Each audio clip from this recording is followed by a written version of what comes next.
And as our Erica Brown reports, Democrats and Republicans are blaming each other. Some government offices went dark, with thousands of federal workers told to stay home. The Trump administration is also threatening mass firings as some government offices are shuttered.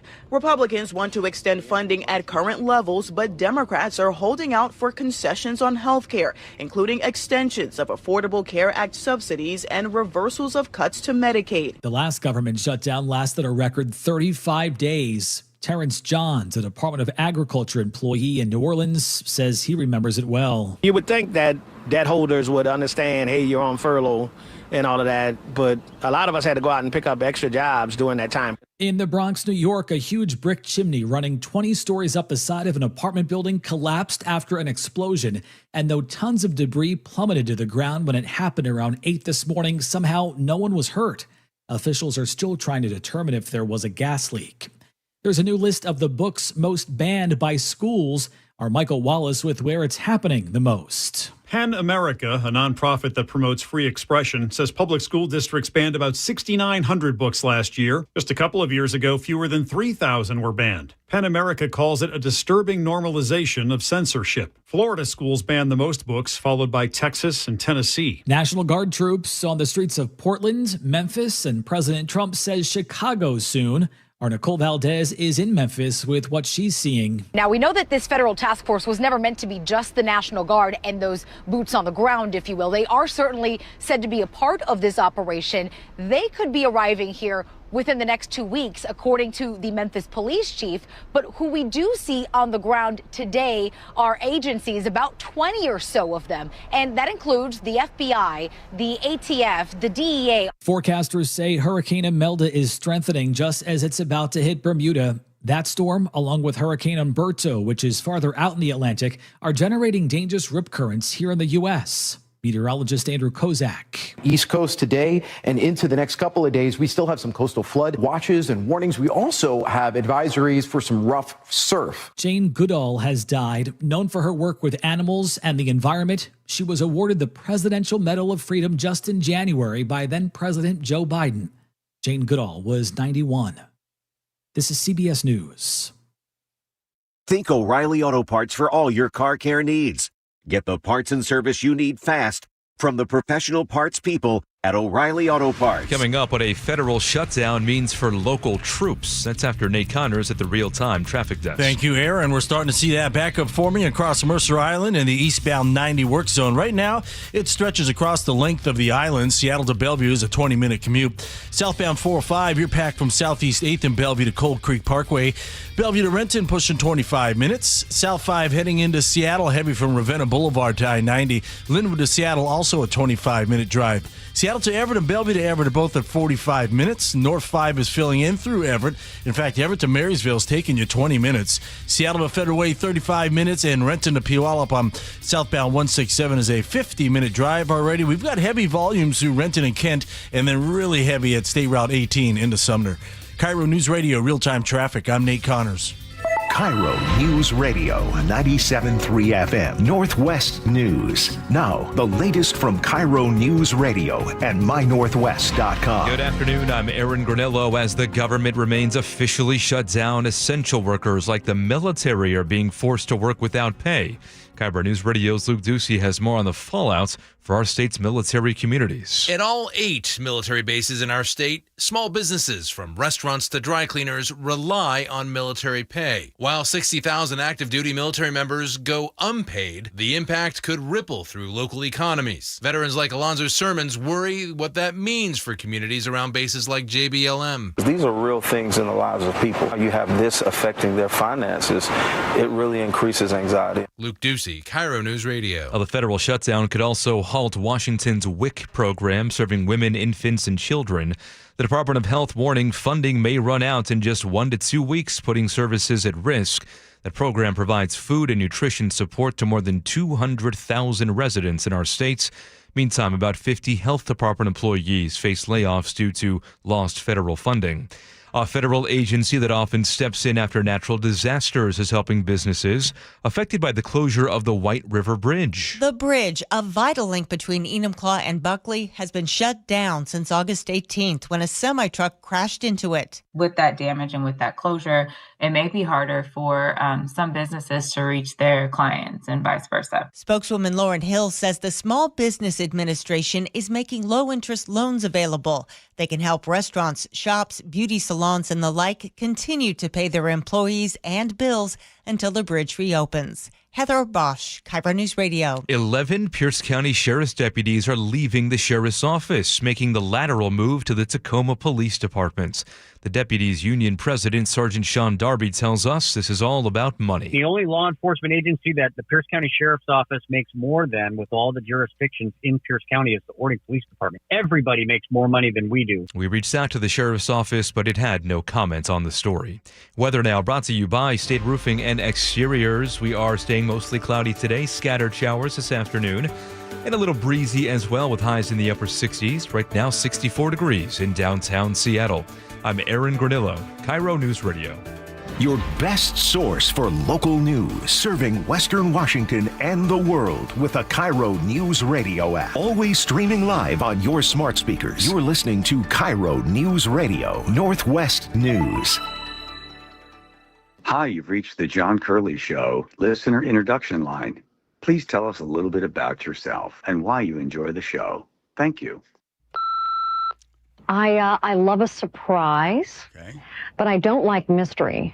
My father told me every day, wake up and be excellent. If excellent is a choice, why would you want to wake up and be anything else but that? One time, a man took me sailing. He said, grab a sweater. We're going on a boat. Okay. And I said, on the water? There we go. One of our listeners. Wow. Thank you for that, Andrew. Never got around to why she likes the show.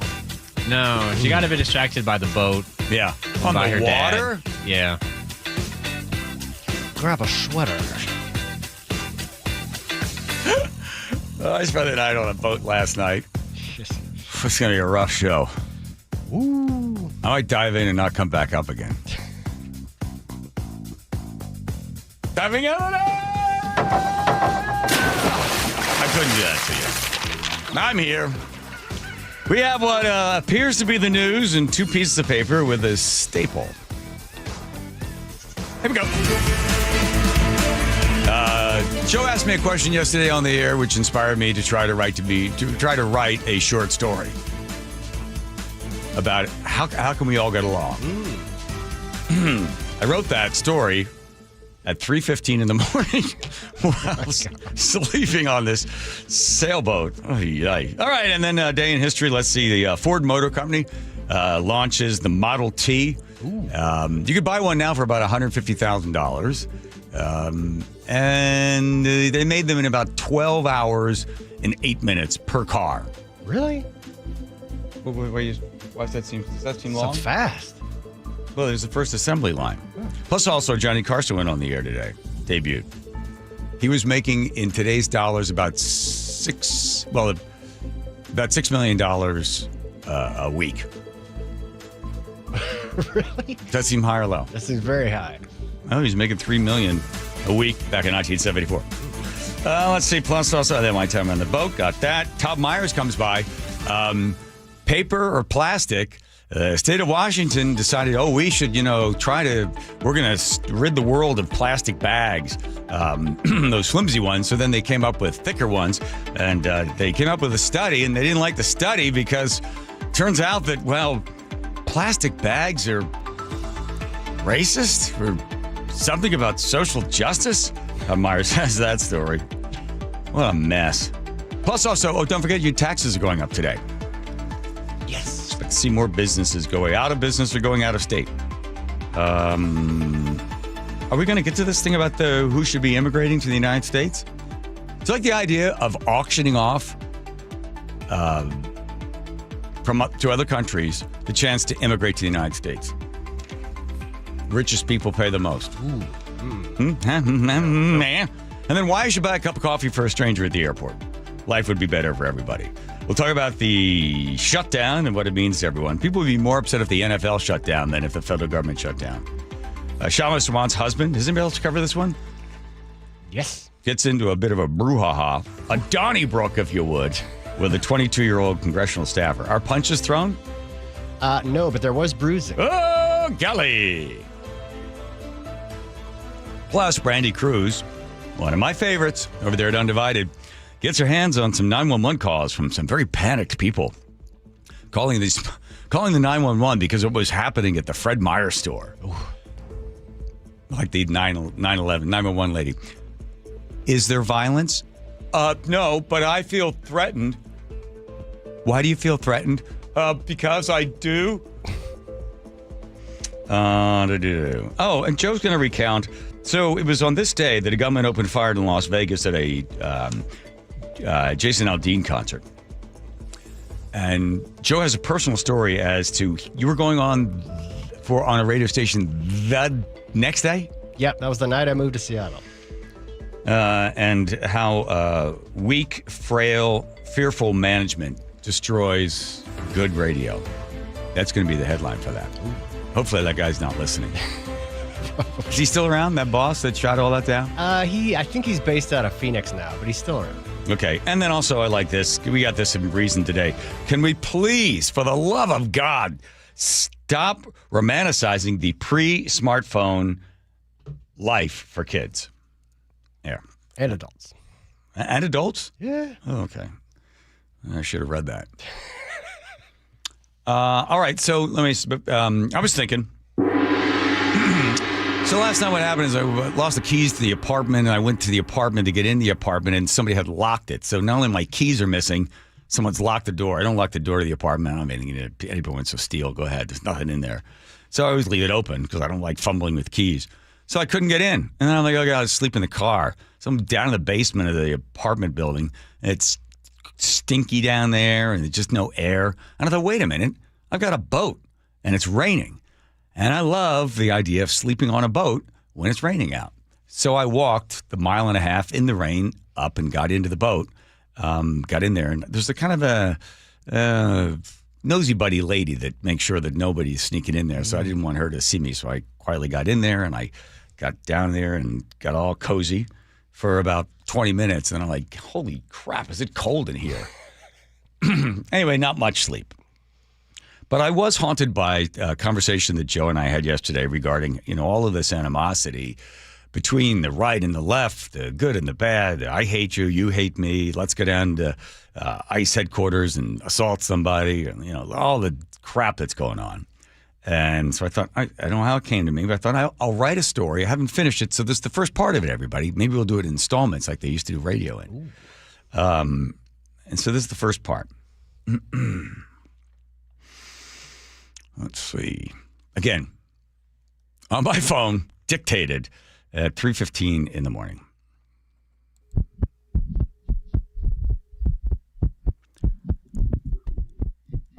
The first thing the captain noticed was the other man standing above him. He had the exact same pistol. He also noticed the way the sun illuminated the barrel, and he thought it was strange that the gun was pointed in a direction away from him. How much time had passed between the two men, I don't know, but there was silence. The captain knew a few things, that his legs did not move. He felt nothing from the waist down, not even pain.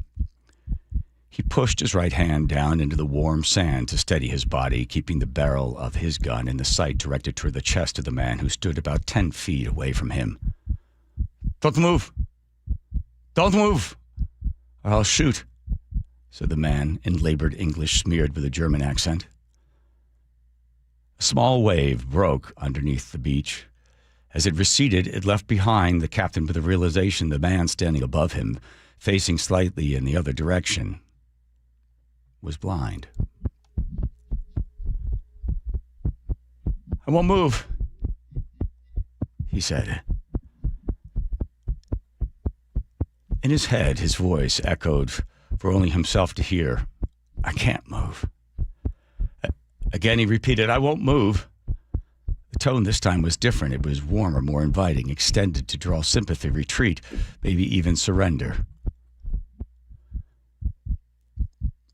Would the words give away his location to the blind man whose pistol might find his location 5 feet to the left, 17 inches down to the ground? The German waved the gun again, this time like a small flag, and fired off a round. Don't move! Don't move! I can't! My legs are broken. This was the last bit of air he pushed out. I can't. The German's head snapped to the left.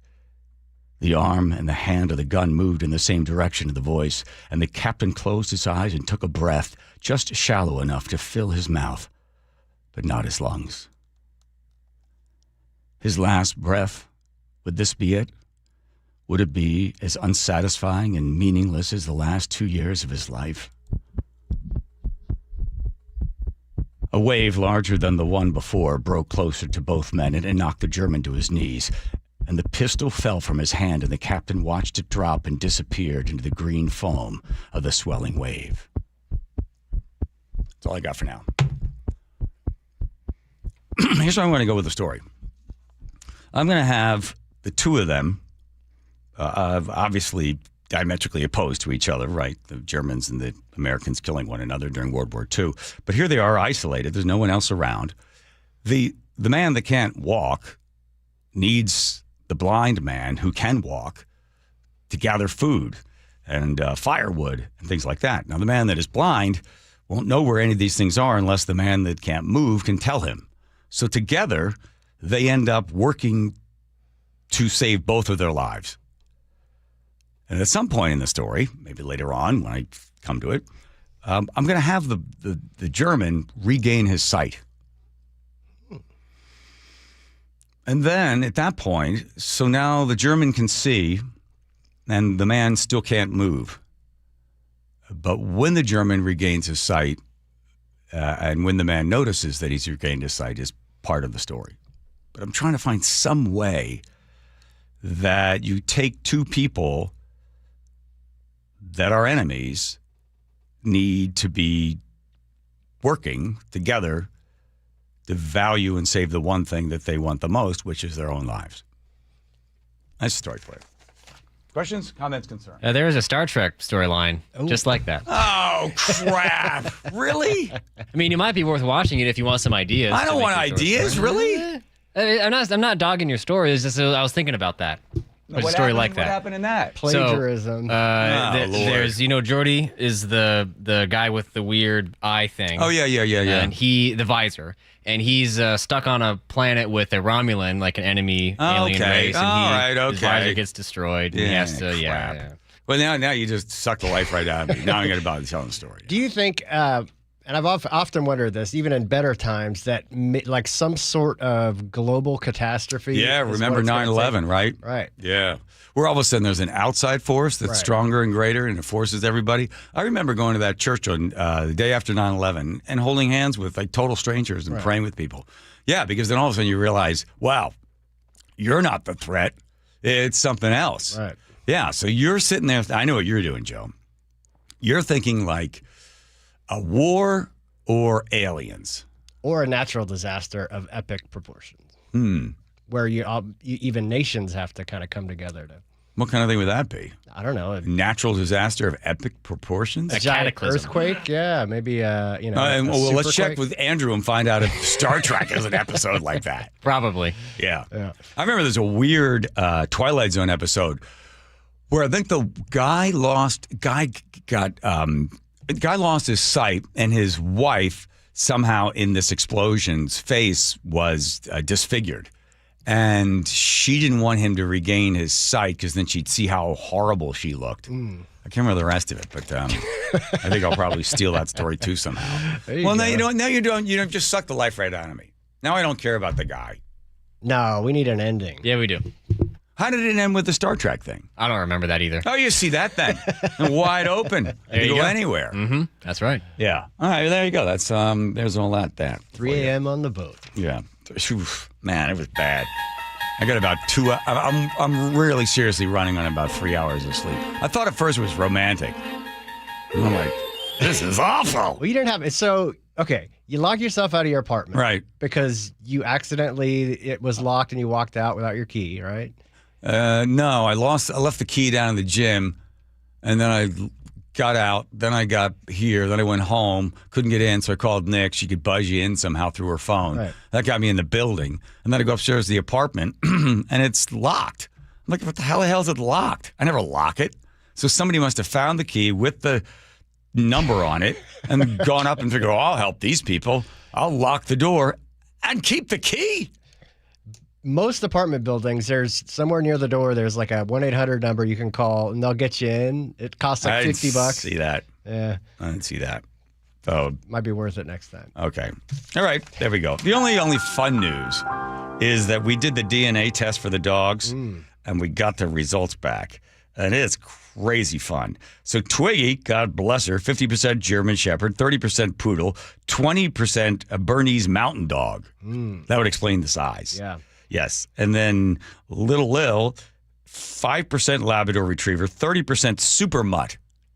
You know, that was a category. That seems like a cop. That's kind of, yeah, it's sort of, yeah. Oh, yeah, it's a super mutt. Oh, glad I sent in the $100. $12 Chow Chow and 8%, 12% Chow Chow and 8% Weimaraner. Okay.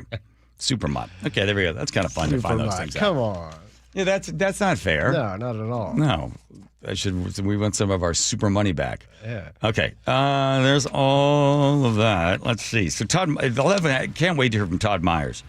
Also, we'll talk about the minimum wage is going to be going up, and I happen to see how well that's doing in the state of Washington. Oh, he's got to be excited about the Mariners too. Oh yeah, I'm going to keep him on track. Okay. You know, he's a wild man on the radio. All right. Here comes Nate over there, checking traffic for us. Nathan. All right, John, in Tukwila, we just cleared a disabled vehicle. It was southbound I-5 near Interurban Avenue. This is at the front end of a solid backup that continues all the way past State Route 516. Seattle to Federal Way is a 45-minute commute. South 5 heading into Seattle packed at Ravenna Boulevard to I-90. Linwood to Seattle has gone up a bit to a half hour. Seattle to Everett and Bellevue to Everett are both at 50 minutes. Bellevue to Renton's a half hour now, and you're solid from Southeast 8th to Coal Creek Parkway. Renton to Puyallup on the Valley Freeway is a 50-minute drive, and Tacoma to Federal Way, you're pushing 20 minutes. It's slow from the Fife Curve up to State Route 18. KIRO News Radio, real-time traffic. I'm Nate Connors. Oh, there's the first mistake of the show. Did you tell me that I had to do it? I should have been more insistent. I'm sorry. The good doctors at Longevity Medical Clinic are not going to be happy with my sleep patterns. I've been a patient since 2009, and we talk about all sorts of simple things that you can do. Of course, sleeping right, eating more vegetables, vitamin D3, things like that. There are little tiny things that you can do to be proactive to make sure that your health stays on track and you extend your life. If those of you that have all of a sudden noticed on social media that there's all these places popping up that are going to be able to, we've got the latest technology to extend your life. We are using cutting-edge technology. I'm like, you know what? You know who's been doing cutting-edge technology long before anybody even talked about cutting-edge technology was Longevity Medical Clinic. Dr. Mixon over there was talking about some really interesting things that could be done that extend your life. And 25 years ago, they were poo-pooing all over it. And now everybody's jumping on board. Why not go with the first, the best, Longevity Medical Clinic? If you want to find out how you can be proactive to extend your life, working with the great doctors with the latest science, take the free analysis, the free health analysis at longevitymedicalclinic.com. Seattle's morning news. Hi, I'm Charlie Harker. And I'm Matt DeFactor. Tomorrow morning, comedian Drew Lynch. I go to speech therapy and regular therapy because I want my problems to sound good. How his brain injury led to a successful stand-up career. Top local and national news and traffic and weather. 5 to 9 on Seattle's Morning News. We're on YouTube, our app, your smart speaker, and 97.3 FM. Open enrollment for Medicare happens every year, but for a lot of people, it's still confusing.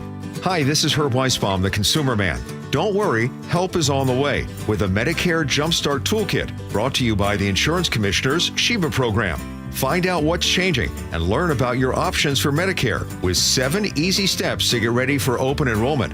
Order your free copy of the Medicare Jumpstart Toolkit at insurance.wa.gov or pick up a copy at your local library or senior center.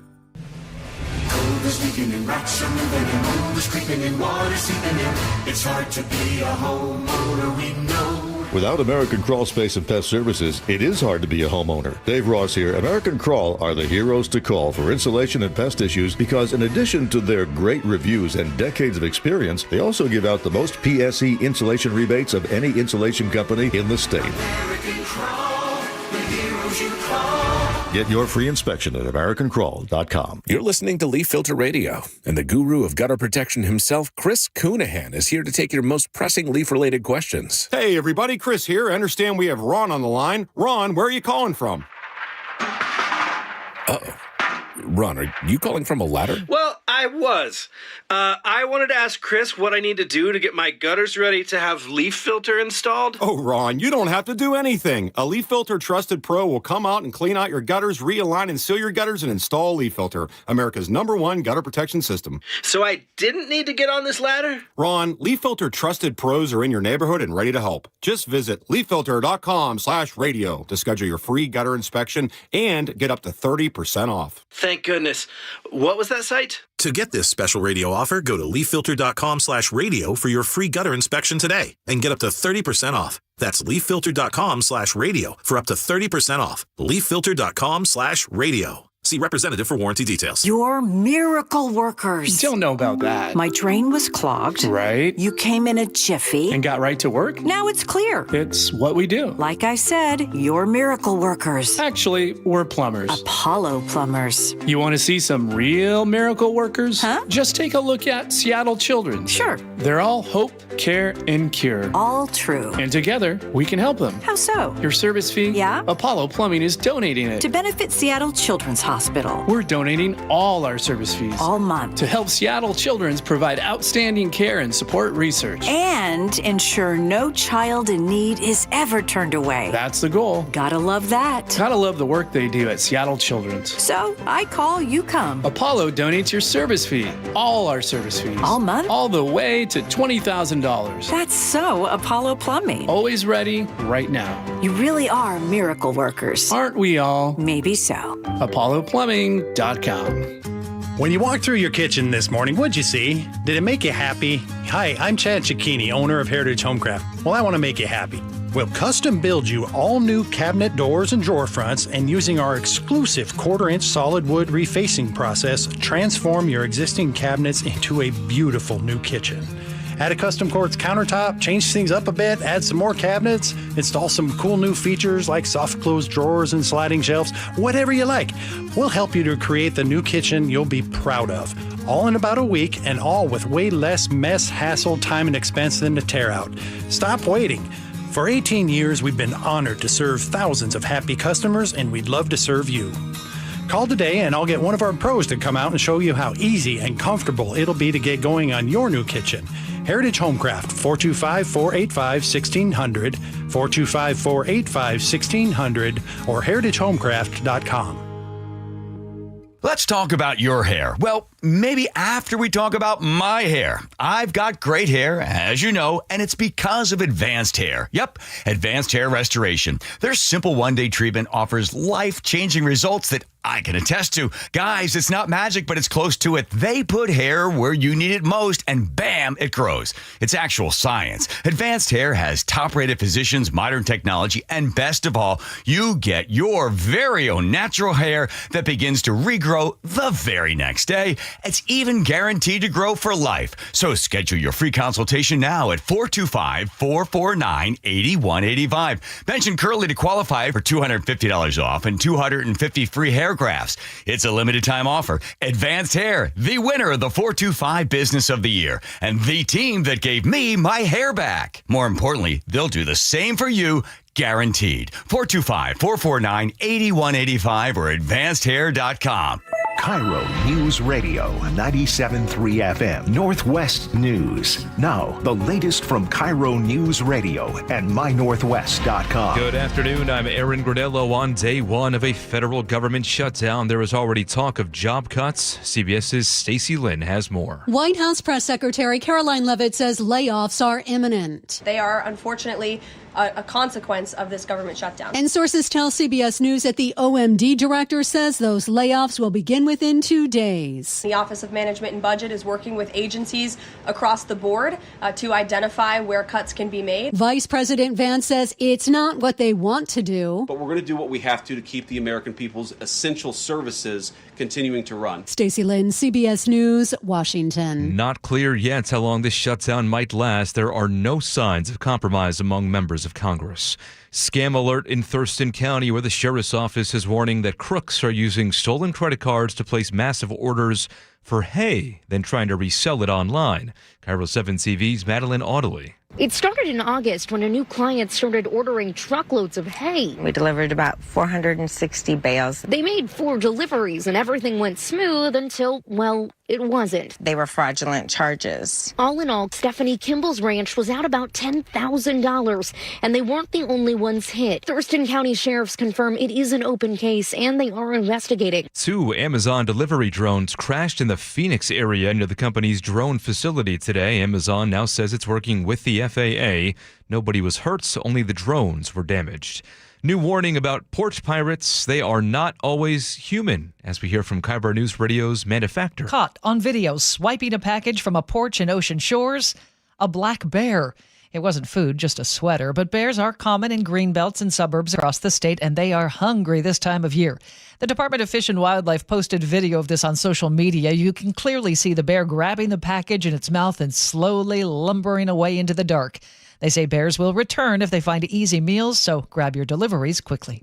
Manda Factor, KIRO News Radio. At 3:32, we go to the real-time traffic desk. Here's Nate Connors. Thanks, Aaron. AAA has our update. Seattle to Everett, Bellevue to Everett, plan on 50 minutes. North 5 slows from Lake City Way through Linwood. 405, you're slow from Kirkland into Canyon Park. Everett to Marysville looking okay at 15 minutes. Linwood to Seattle's a half-hour drive. It's got you've got a brief backup through Linwood, and then you're going to clear out all the way till you hit the U District, where it jams up at Lake City Way down to I-90. Both lake bridges are clear heading into Seattle. Eastbound 90 leaving Seattle is heavy at Midspan out to the East Channel Bridge across Mercer Island because of road work. Seattle to Bellevue is a 25-minute commute. Seattle to Federal Way, 40 minutes. You've got heavy volumes from MLK Junior Way to 516. Southbound 167, heavy from State Route 18 into Sumner. Northbound 167, we've got that brief backup through those lane closures in Pacific. And a wind advisory just went into effect at the Tacoma Narrows Bridge. AAA Washington membership unlocks epic roadside rescues, hundreds of local perks and discounts, travel and insurance expertise. Join today. KIRO News Radio, real-time traffic. I'm Nate Connors. And your forecast now brought to you by State Roofing and Exteriors. Radar showing some light showers getting through the region right now. We'll see the scattered rain continue into tonight with overnight lows in the mid-50s. Right now, 65 degrees in downtown Seattle. I'm Aaron Granillo, KIRO News Radio. Your best source for local news. You're listening to KIRO News Radio, Northwest News. Hello, right back to, who was it that beat to me as I was walking to work? David in the 206. Yeah, David, and I guess his summer is in the car, and I was reading some story we wanted to talk about, and he said, "Hey, Curly." Said he didn't mean to scare you. I didn't. Just wanted to say hi. Deep in thought. Okay, home cover lines when it comes to heating, cooling, plumbing, electric. There's only one I can think of. Man, somebody else should get into the business, give these guys some competition, but there's nobody. The only one I can think of is Home Cover Alliance. Whew. Woo. All right. Let's stay in history. Let's do it. I'm going to try to do, it's going to be a twofer today. Nice. In 1890, Yosemite National Park is established. 1908, the Ford Motor Company unveils the Model T. 1910, a bomb explodes in Los Angeles at the Los Angeles Times building. 1920, scientists report that radio will soon be used to transmit music to the home. No. What? Crazy. Music, imagine that. What the heck? And that's what some people sounded like back in the 1920s. Sure, you see? Yeah, sure. See, man? Yeah, sure, see? That's science fiction. That's right. see? That's crazy talk, see? 1946, Nazi war criminals are sentenced at Nuremberg. 1958, the American Express launches its first credit card. 1962, Johnny Carson makes a debut on The Johnny Carson Show as the host. And 1993, a 12-year-old girl is kidnapped, leading to the California 3 strikes law. Let's do Ford. Yeah, I don't care about it. I did work on the American Express, but I don't care about that one. Let's do Johnny Carson. Okay, so 1908, they come up with the Model T. And it's going to revolutionize cars. Now, realize back then, at this time, there were about 253 various car manufacturers. Really? Yeah, there were a whole bunch of people trying to make cars. But only Ford was the one that came up with the idea of, hey, we have like an assembly line. The car moves along the line. That might be more efficient. And we could produce these things faster. So they could make one Model T back in 1908. It took 12 hours and 8 minutes. By 1914, they got it down to 93 minutes. So they're producing the cars faster, which meant that you don't have to pay everybody as much because they're producing the cars. But they still had to pay people. And unfortunately, they had a turnover rate of people quitting at 370%. I mean, every day people are like, this job sucks. It's boring and it's dirty and it's hot and stinky. And I don't want to keep turning this crank. So they just kept quitting. So in 1914, Henry Ford has this revolutionary idea. Why don't we do this? Let's pay people $5 a day. And after 6 months, we'll give you bonuses. We'll provide a whole bunch of extra stuff for you. $5 a day, which in 2014 dollars would be like $54. Well, everybody applied for the job. So what you learn is, yeah, it sucks. It's hot. It's stinky. It's boring. But hey, for $5 a day, I'll do that, which people ended up doing. So it solved the problem, and it also helped to create the 5-day work week because people didn't have to work on Saturdays and Sundays, which then also created free time and weekend time. So that did have a giant cultural change. Plus, the other weird thing is Ford was kind of a nasty guy. Didn't like immigrants, hated Jews, just generally kind of a sourpuss, let's put it that way. And he also had this group of people that were part of the Ford Sociological Program, which meant they were dedicated to ensuring that employees had high moral and social righteousness. They would come to your door at different times of the day and, are you drinking in there? You got women in there? What are you doing in there? No, I'm fine. I'm just looking forward to going to work again. Morality police? Yeah. Also, he had a bunch of thugs that he hired from local prisons to go around and beat people up if he heard anybody talking about joining the union. Wow. Okay, there's Ford. All right? Well told. Now Johnny Carson. Johnny Carson. Is Duck here? Duck is not here. Duck is here. Duck isn't here. Duck is here. Johnny Carson remembers his first day on the air. October 1st, 1962 is a day I'll always remember. I was 36 years old, taking my place as host of America's most popular late-night program, The Tonight Show.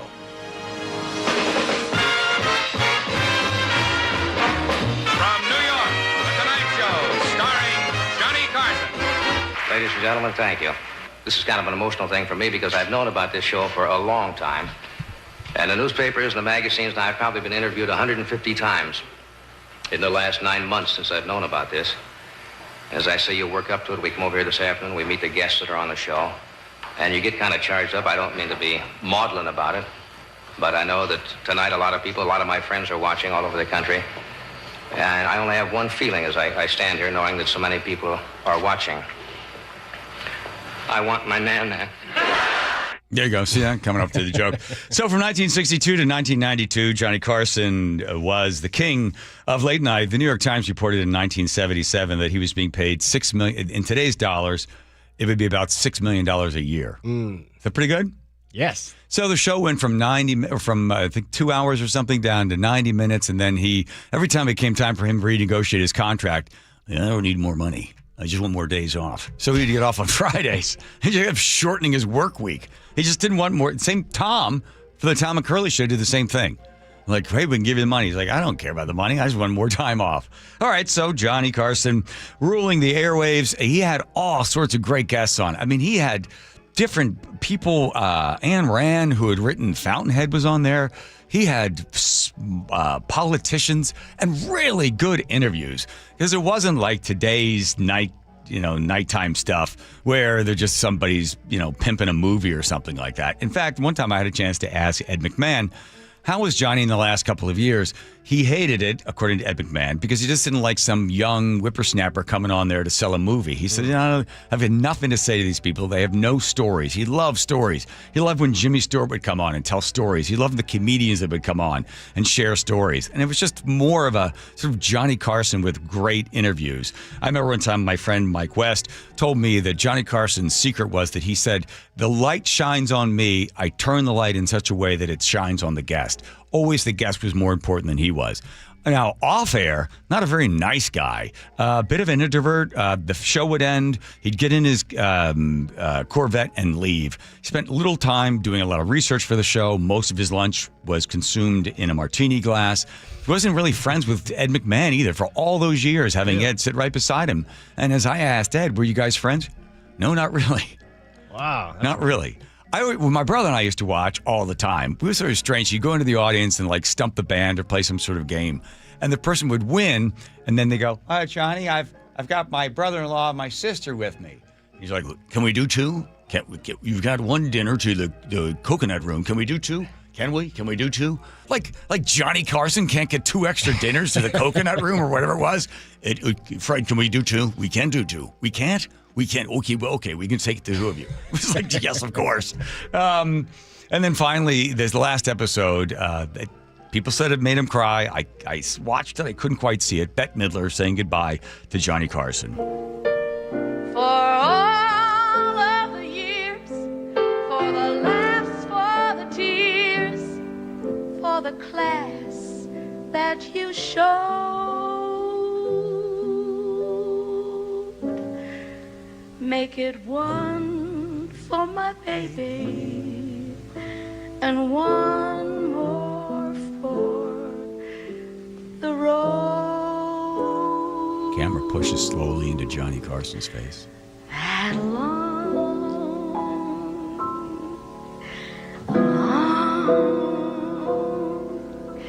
road. Classic Johnny Carson style. His hands up near his face, and he takes his index finger, wipes under his nose, and gets his composure. Is Doc here? Doc is not here. Is Doc here? That was the other thing. Why couldn't he tell if Doc was there or not? Was Doc at a box? Remember that, Doc Severinsen? He would do the idiosyncratic wave to Johnny, like a salute, and then Johnny would do the what? You're asking the wrong guy. What? Is there anybody in here that was born after 1962? After? Yeah, all of you. But do you have any memory of pop culture? Yeah, I know. I watched the Johnny Carson show. I loved it. Oh, good. You called the Johnny Carson show. There we go. Didn't Bet also sing Wind Beneath My Wings on that final episode or no? I think she did. Okay. There was. See there? See, look at Nate showing up. I can see the Google reflection in his glasses. Oh, jeez. Okay, that's nice. JoJo. You didn't have to do that to me. Come on, Here's honey. Nate looking at traffic. This report brought to you by the Emerald Queen Casino. Seattle to Everett, Bellevue to Everett are both inched up to 55-minute drives. Linwood to Seattle, a half hour. You got a brief backup in Linwood, and then another backup starts at Lake City Way in the downtown. North 5, you're going to jam up approaching the West Seattle Bridge. Eastbound 90, now heavy coming out of the Mount Baker Tunnel across Mercer Island. Seattle to Bellevue is up to a half hour. Eastbound 520 wide open. Bellevue to Renton's a half hour commute. And both directions of I-5 right now are crowded through South Tacoma. Tacoma to Olympia will take you 40 minutes.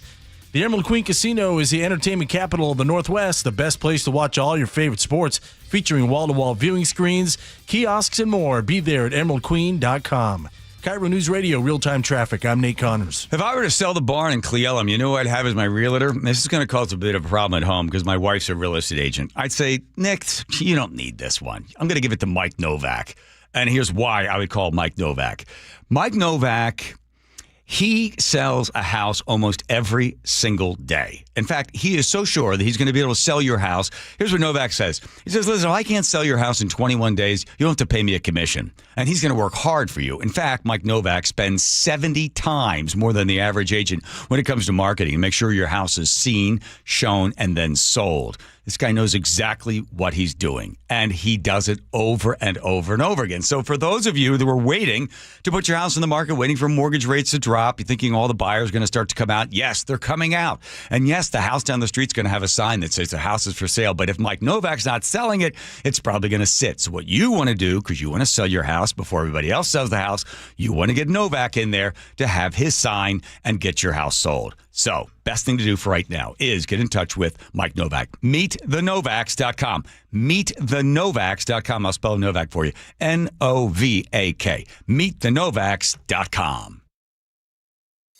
Looking for even more Seahawks content? Then you gotta check out The Reset. Hey, it's G. Scott, and every week, me and my co-host and Seahawks great Brandon Mebane talk Seahawks. We break down the matchups, and we're joined by former Seahawks players. From Lakewood to Lombardi, Seahawks champion, my main man, Jermaine Kearse. What up, G? Watch The Reset live on YouTube or subscribe on the Seattle Sports app. Rhonda, her husband Steve, and his friend Lee have been crabbing and fishing buddies for over 30 years, but pulling up those pots, reeling in the kings, and just living life wore down their shoulders, knees, and thumbs. So, before they could get their limit again, they went to see Dr. Mark Wagner, MD, for stem cell therapy. I feel like I'm 100%. The difference is amazing. Dr. Mark did my knees, and that seemed to work. So when I hurt myself on the shoulder with the rotator cuff and the labrum, I did the stem cell, and it did the trick. No pain whatsoever. It's definitely worth going in, talk to Dr. Wagner. He'll let you know if it's something that will work for you or not. But I would do it again in a moment. Oh, go see Dr. Mark Wagner and have stem cells. You won't regret it. Crabbing season was saved.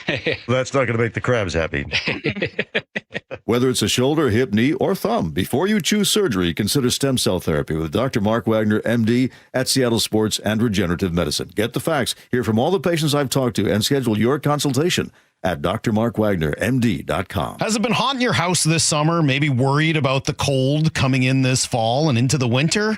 Might be because your insulation's just not up to snuff. That was my problem, Mike Salk here, and that's why I called Crawl Pros. They came out, they did a corner-to-corner inspection of my crawl space and attic, and they fixed that problem once and for all. If your home has any damaged insulation or no insulation in the attic or crawl space, you're bleeding money every month to heat and cool your home, but you don't have to. And even better, if you're a PSE customer and your home was built before 1990, you could qualify to receive a rebate on up to 95% of the cost to properly insulate your crawl space and attic. Yeah, 95%, but you gotta act now. Many of these rebates are ending at the end of this year, including the federal incentives.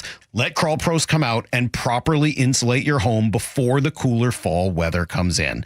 If you're worried about critters, mold, water damage, insulation, or anything else related to your crawl space or attic, call Crawl Pros or visit crawlpros.com. Now is your time to get into a new D.R. Horton home by taking advantage of its National Red Tag Sales event this Saturday, October 4th through October 19th. Stop by any of its participating communities and find select Red Tag homes at incredible pricing. So whether you're buying your first home or looking for an upgrade, you don't want to miss the Red Tag Sales event starting this Saturday. Discover the D.R. Horton difference at drhorton.com. D.R. Horton, America's builder and equal housing opportunity builder.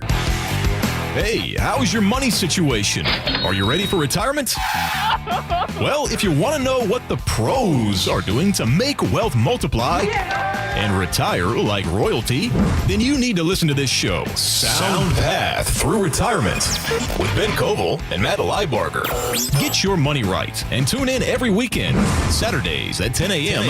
and noon on KIRO Newsradio 97.3 FM. If you use the carpool or toll lanes along SR 167 without a Good-to-Go account, you'll soon receive a bill in the mail. That is a change. A Good-to-Go pass saves $2 on every toll. That is not a change. Learn more at goodtogo167.com. Health insurance is broken, but it doesn't have to be. That's why Scan Health Plan was founded as a nonprofit, so we can create Medicare Advantage plans that focus on the real needs of seniors. We've been people first since 1977. And we're here to make Medicare work hard for you, because you deserve more than a broken system. You deserve a plan that fights for you. Visit scandifference.org to learn more. Scan Health Plan is an HMO plan with a Medicare contract. Enrollment in Scan Health Plan depends on contract renewal.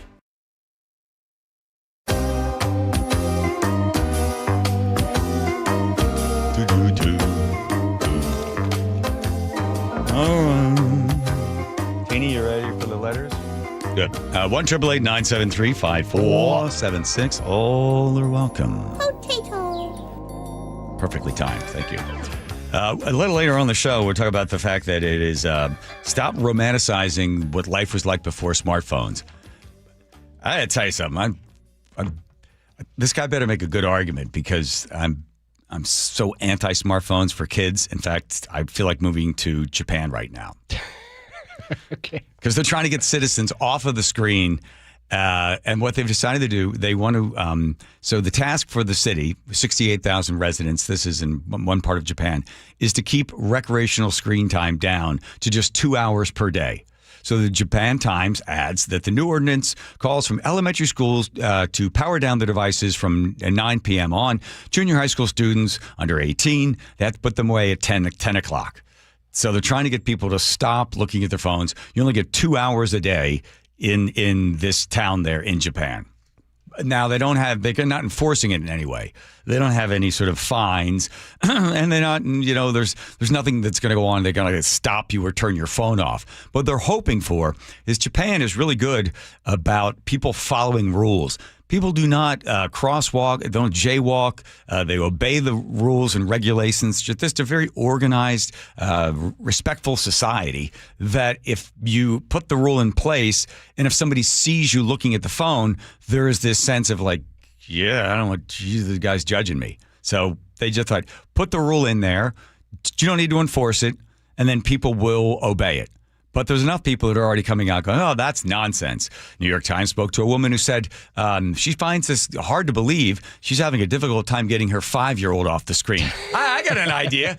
How old's the kid again? 5. Here's what I would do. I would, next time he's paying for the phone, I'd say, hey, where are you getting that money to pay for the phone? Of course, I'd say it to him in Japanese. Sure. But you're the mother. You can't get the 5-year-old's phone from the kid? Yeah, sounds like a parenting problem. Yes, most of it is. And I tell you, I can't wait till I get a little older, I get a little bit more hair in my ears, and I can be the really crotchety old guy that can say to people in restaurants, hey, why don't you get your kid off the phone? Well, you stop giving your kid the screens. You could do that now. No, I'm not there yet. Getting close to being eccentric. So my mom used to say, I don't make enough money. This is my mom's quote. I don't make enough money to be eccentric. I'm just middle class crazy right now. Like weird stuff. Same thing happened to me the other day. I got home from the auction and I was in Marin County. It was 11 o'clock at night. I had to get up at 3:30. So I'm like, screw it. I'm not going to get out of my clothes. So I slept with my shoes on and everything else. And Nick said, did you have your backpack on your back while you were sleeping as well? Yeah, but I left the shoes on. That way I could the alarm could go off and I could just stumble right to the door with my shoes still on, grab my bags and stumble out and then drive at 80 miles an hour on some highway completely blurry-eyed. Did it work? Did you sleep? No. Okay. No. But again, as you sort of get into this behavior, and then it becomes normalized. Like a day, I accidentally wore slippers to the Fred Meyer or to the Safeway, and then the third time when I actually wore them, I wasn't even apologetic. I didn't care, and I thought, I know when you go truly downhill is when you're still in your robe at the supermarket. That day's coming. I saw Dennis Miller in the supermarket in his robe once. Did you really? Yeah. Huh. Oh, wow. Looked very hungover. He was he's like Cyrano de Bergerac in his robe there, bang. I can smell the Remember all of his on weird stuff he used to do? That guy's like Tiresias trying to figure out whether or not the screen pass. People are like, what the hell are you doing? Remember him on Monday Night Football? Yeah. Good stuff. Short-lived. Very short-lived. Wonder why they didn't bring him back for the SNL 50, you know? I know. He was like Nietzsche. Okay. Here's Nathan. Yeah, Seattle to Everett, Bellevue to Everett, 55 minutes. South 5 heading into Seattle just before Mercer. We've got a disabled vehicle blocking the right lane. This adds to our bumper-to-bumper backup starting at Lake City Way. Eastbound 90 heavy from the Mount Baker Tunnel across Mercer Island, of course, due to road work. Seattle to Bellevue will take you 35 minutes. Again, eastbound 520 wide open. Seattle to Federal Way, we're at 45 minutes. You're backed up from the Duwamish curve all the way to South 260th heading into Federal Way. Highway. Tacoma to Federal Way is a 20-minute trip, and it's slow from the Fife Curve all the way up past State Route 18. KIRO News Radio, real-time traffic. I'm Nate Connors. Thank you, Nate. Comfort Alliance has done it again. They're using the latest technology, and right now they've got this thing called the Quilt Ductless Heat Pump System. They're the flagship partner for this. Here's how it works. You're in one room watching television or listening to the radio, and you got the temperature in there, say, 68 degrees. There's a whole part of the house that you're not heating because you're not in that part of the house, or maybe you want a little cooler. Well, let's say you don't even want to heat it, because you don't want to spend the money because energy bills are high. So that's where the Quilt Ductless Heat Pump System comes in. So what room you're using, you've customized it for the temperature. Maybe you want the temperature in the bedroom to be, a little cooler as you go to bed at night, and then you want the temperatures to come down in the room that you're not going to be in. You know how to customize this. And what you're going to do is have comfort and savings at the exact same time. When Home Comfort Alliance, for more than 50 years, these guys have been the ones to go to, and the latest technology, the Quilt Ductless Heat Pump System, is the best. You want to find out about it. You want to talk to them about it. Plus, don't forget, there's you can maximize some heat pump tax credits that are maybe expiring soon. So get in touch with them at Home Comfort Alliance. These are the comfort people at homecomfortalliance.com. Touchdown, Seahawks! Celebrating 50 years of Seahawks football. Number 54, Bobby Wagner, linebacker, one of the finest of his generation. He set just about every tackling record that can be set. He was the heart and soul of one of the best defenses to ever play in the National Football League. The Seahawks go for a fourth straight win, hosting Tampa Bay Sunday before the 12s. Kickoff at 1:05, pregame at 10 a.m. Right here on KIRO News Radio on 97.3 FM. The markets and the economy will change, but you should always know what you can rely on from your financial advisor. I'm John Ramsire with Baird Private Wealth Management in Seattle. With deep planning and investment expertise, Baird's financial advisors have guided individuals and families through changing markets for more than 100 years. And in all that time, our guiding principle has never changed. Our clients come first, always. Discover the Baird difference at rwbaird.com/Seattle. Jason Rance here with our local tax expert and advocate, Greg Nunn from None Better Tax Resolution. So, Greg, we've got a new administration. What have we seen as a result at the IRS? Well, the result that I think everyone has seen is, unfortunately, reduction in staff. And yet people think that because of those reductions, they're in a better spot. Well, it's not necessarily the case, because the IRS is still going to work with the staff that they have. And in fact, their collection activity is going up. But now is also the best time to get something done that could be favorable to the taxpayer who owes. It's very interesting. I've had 2 cases now that I was able to get settled with the IRS fairly quickly and with some excellent results. I think they're just trying to get any case where there's a real live person working on it through the system quicker. They're needing to handle a lot more cases. The caseload isn't going to slow down. If you're having trouble with the IRS, call Greg Nunn, None Better Tax Resolution, 425-947-1967, or Google NUNN, None Better Tax Resolution. So my mother is thinking of switching from Verizon to Pure Talk, but she's worried the deal sounds too good to be true. Michael, she said, how can those Pure Talk people offer me the same basic service as Verizon for so much less money? I said, Ma, go ask Google how much Verizon spends on advertising and promotions. A few seconds later, my mother said, oh my goodness, $12 billion a year? That must be a typo. I'll tell you what I told my mom. It's not a typo. Verizon spends $12 billion a year on advertising and promotions, and their customers are paying for it. Well, Pure Talk doesn't spend that kind of money on commercials. Trust me, I would know. That's why they can offer you and my mother unlimited talk, text, and plenty of data on a crazy fast 5G network for just $25 a month. And if you're a business owner, you could really save a fortune. Dial pound 250, say the words Mike Rowe, and you'll get an additional 50% off your first month. That's pound 250 Mike Rowe. Pure Talk. Everything you need and nothing you don't. Choke Points with Chris Sullivan. With Choke Points, we try to answer listeners' questions. It can be as simple as a neighborhood stop sign, or it can be as big as the budget for transportation. I don't care. I'll find the answer for you. It's really easy to get a hold of me at mynorthwest.com. We have a direct link there that gets right to me. You can also do it in the app. You can hit me up on the text line. Choke Points, presented by Carter Subaru. Tuesdays and Thursdays on KIRO News Radio 97.3 FM. New siding doesn't have to break the bank. We offer affordable options that add value and protection to your home. This is Justin Shirley, CEO of State Roofing and Exteriors. And while we're at it, ask about our roofing, windows, decking, and gutter services for even more savings. Call 866-ROOF-ROOF or visit stateroofing.com today to schedule your free siding inspection. State Roofing and Exteriors, held to a higher standard since 1968. State Roofing, the best roof you'll ever need. From office supplies to IT essentials, Amazon Business provides tools to help you save costs and make insight-based decisions. Learn how to bring your visions to life at AmazonBusiness.com. Your best source for local news. KIRO News Radio. KIRO FM and HD1. Tacoma, Seattle. Northwest News. Possible next step in the government shutdown. Layoffs are imminent. Remembering Jane Goodall. My dream began. I'll go to Africa, live with animals, write books about them. Federal law enforcement officers in Memphis. This year alone, they have had 150 murders, and it's going to stop. This is the CBS World News Roundup, late edition. I'm Peter King. The first day of the government shutdown is pretty much in the books, with no movement toward a compromise that would end it.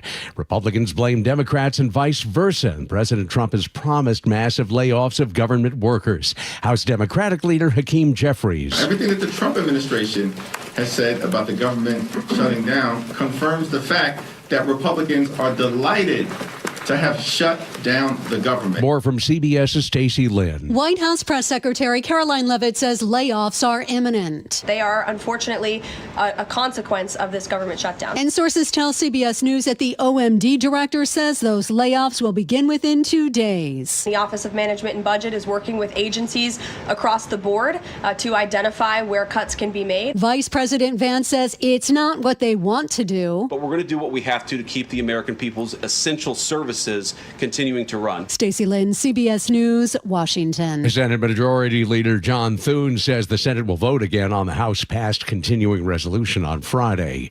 Jane Goodall was one of the leading guiding lights for wildlife preservation and conservation.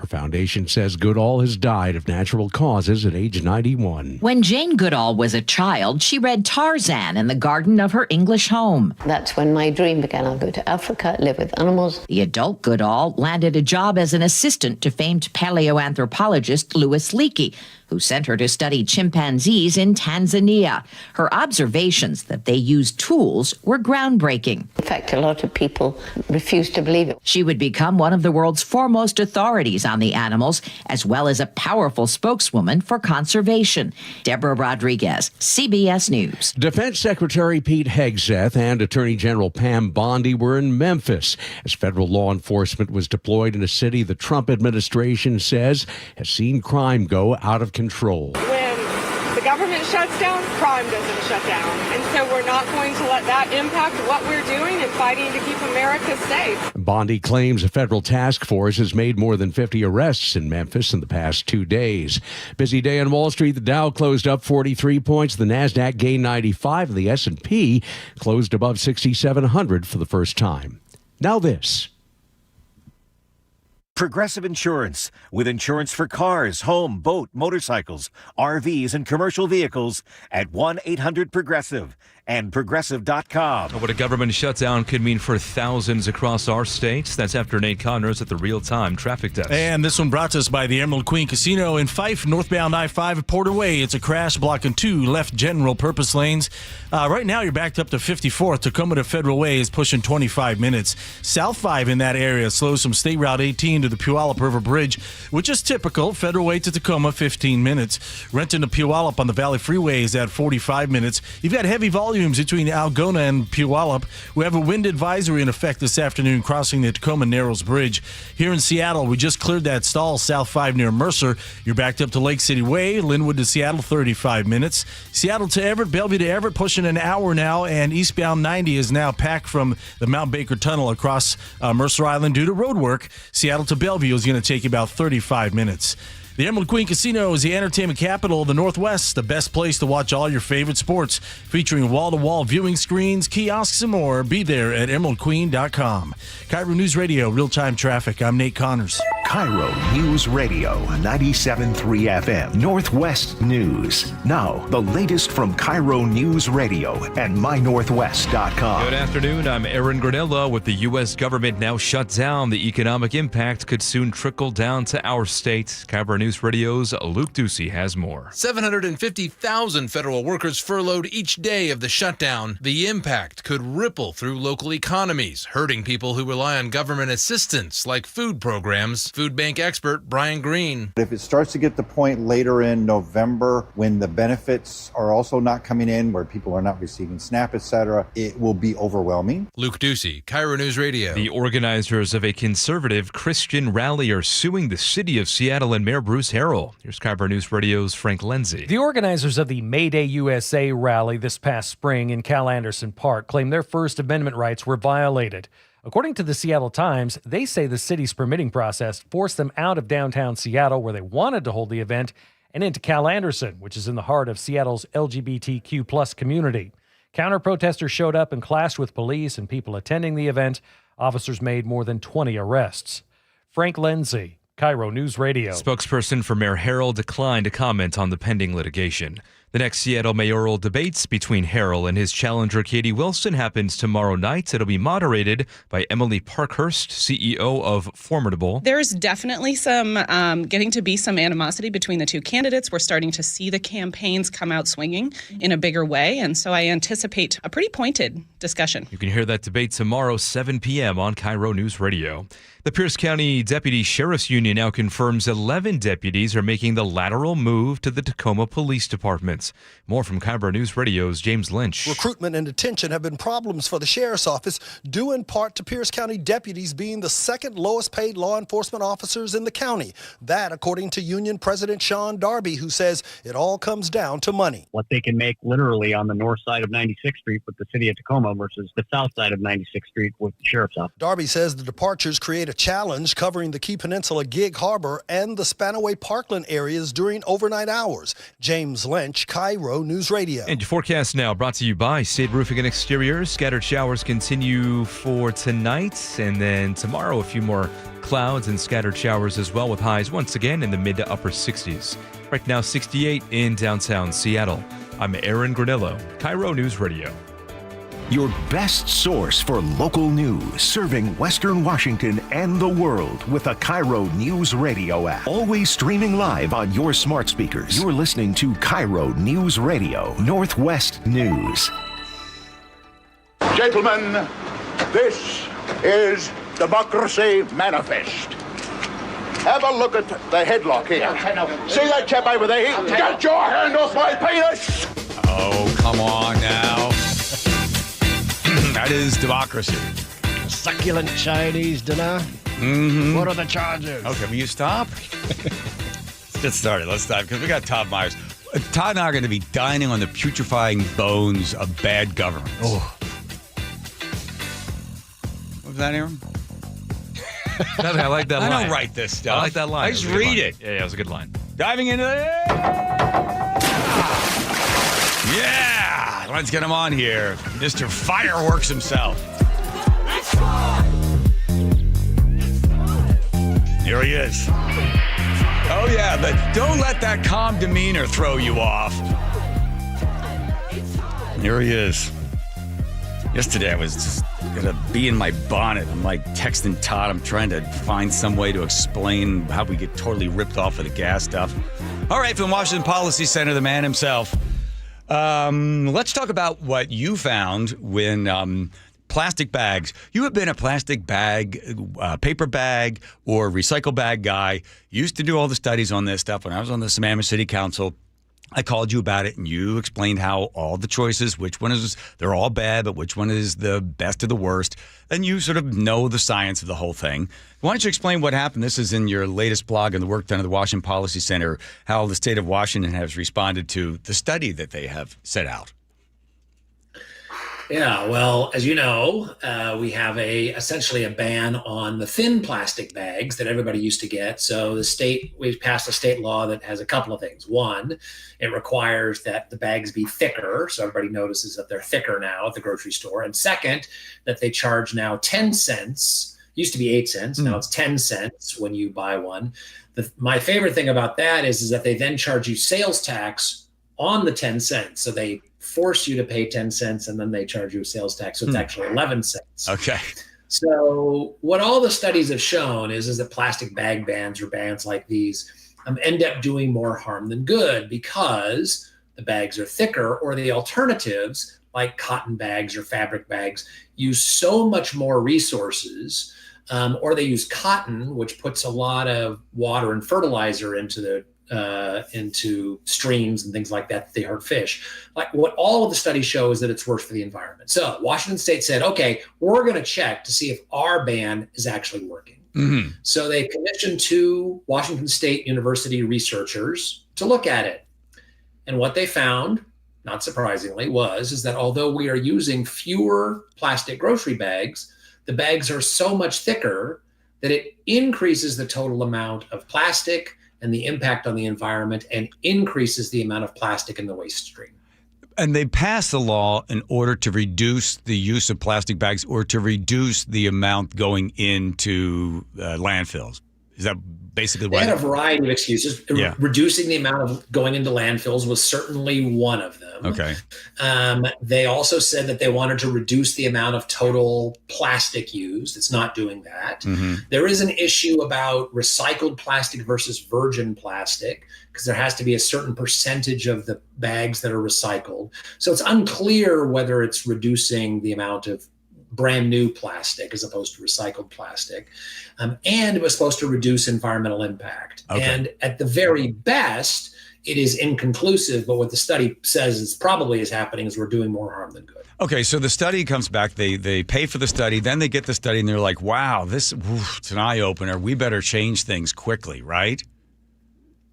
Well, not so quickly. The study actually was delivered to the Departments of Commerce and Ecology last December, and it was just released in September. So it took them 9 months to figure out what to do with it. And then what did they decide to do? So I don't read all of these government reports, but I have never seen this. I will say that I've never seen this before, where they put essentially a rebuttal to their own study in front of it. So there's a 4-page, what they call cover note, that is in front of it saying, here's all the reasons we don't like the conclusions. And they had a number of different excuses, which I think are sort of weak. I mean, they're not very, basically they say is, well, it's hard to know and it's confusing and subjective, and to their own study. And you compared it to this British television show that you like called Yes, Minister, right? The government suppressing and discrediting studies. Here it is. The only people we can possibly offend would be a few cranky environmentalists. Suppose he produces one of those cautious wait-and-see reports. Well, in that case, we don't publish it. You mean we suppress it? Certainly not. We just don't publish it. What's the difference? All the difference in the world. Suppression is the instrument of totalitarian dictatorship. We simply take a democratic decision not to publish it. Fine. And what am I supposed to say to the press in Parliament? Well, there is a well-established government procedure for deciding not to publish reports. Is there? Really? Of course. You simply discredit them. Ah, there we go. So that's what's happened. And by the way, we've done this before in the city of Seattle when they asked the Evans Business School to check and see what minimum wage, if you increased it, what it would do. It comes back and it says, well, here's what's going to happen. The reduced amount of hours for employees, less people will be hired, prices will increase. And right after that came out, I think it was like 2 days later, they ran down to California, got a couple of economists together to say, oh, no, that's ignore that study, right? So this is commonplace, unfortunately. So I also like the fact that the reason they're upset about the plastic bags is because equity and social justice. Yeah. That's like, yeah, so plastic bags are thicker. Yeah, but equity and social justice. Yes. And if you don't like what the data say, then you turn to these sort of subjective notions like equity and social justice. Like, how do you measure those? Well, you can't. And then they also said, and Sir Humphrey, who was in that clip that you played, giving the explanation of how you suppress these reports, he says there's a number of ways to do it. And he says one of them you can do is you can just say, well, the report leaves important questions unanswered. And in fact, the Departments of Ecology and Commerce wrote that said, well, if the study fails to consider larger social, economic, and environmental implications, basically saying, well, there's other questions that aren't answered. I thought it was so perfect how much, the show from 1981 mirrored what the Departments of Ecology and Commerce actually said.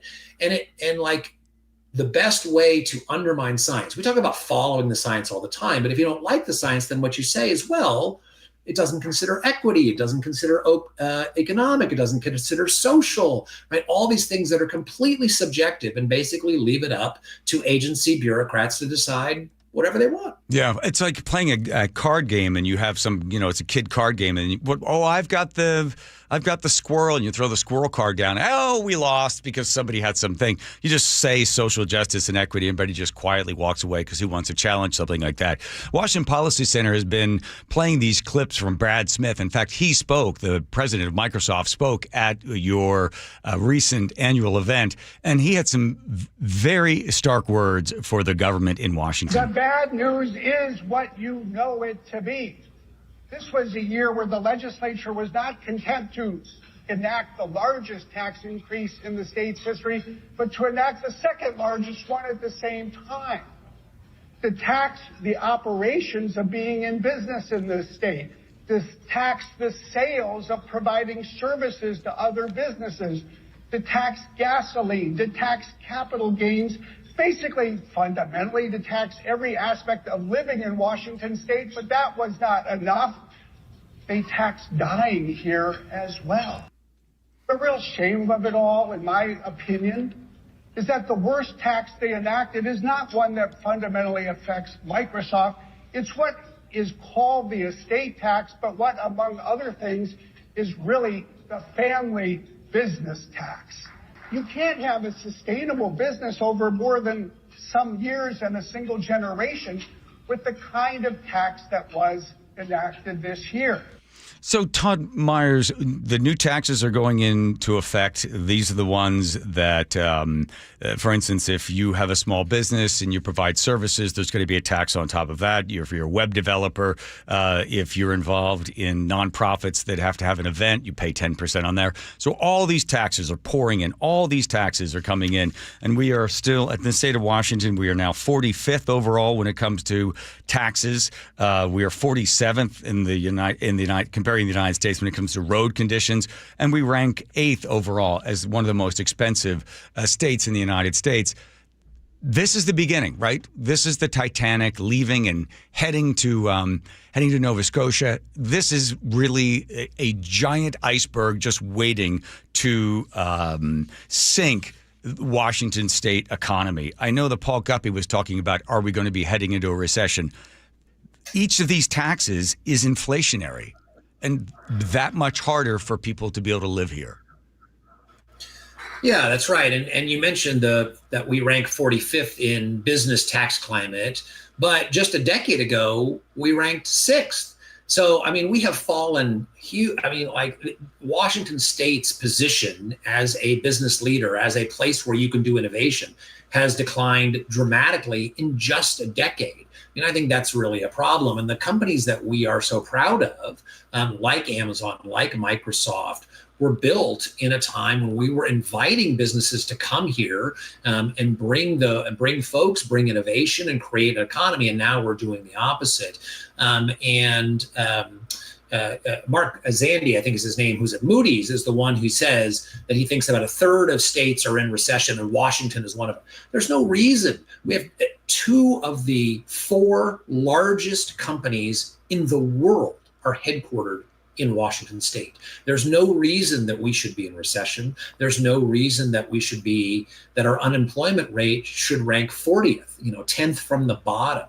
So the way that we're going to turn this around is recognize that the engine of the economy and job growth are those companies, and reduce taxes on them and reduce regulation, like we did a decade ago. This is not, something radical. It was just a decade ago that we were in that position, and now we have lost that. And as you can hear, Brad Smith, who is not a conservative, is very worried about the impact on our economy. When they do the analysis there's a static analysis and dynamic analysis. Static analysis is where you just simply say, we're going to hit somebody over the head with a hammer, and they're going to continue to sit there while we hammer them over and over and over again. That's static analysis. Dynamic analysis, I hit you over the head once, and I go to hit you a second time, and you're gone. Either you're in the hospital or you're out the door.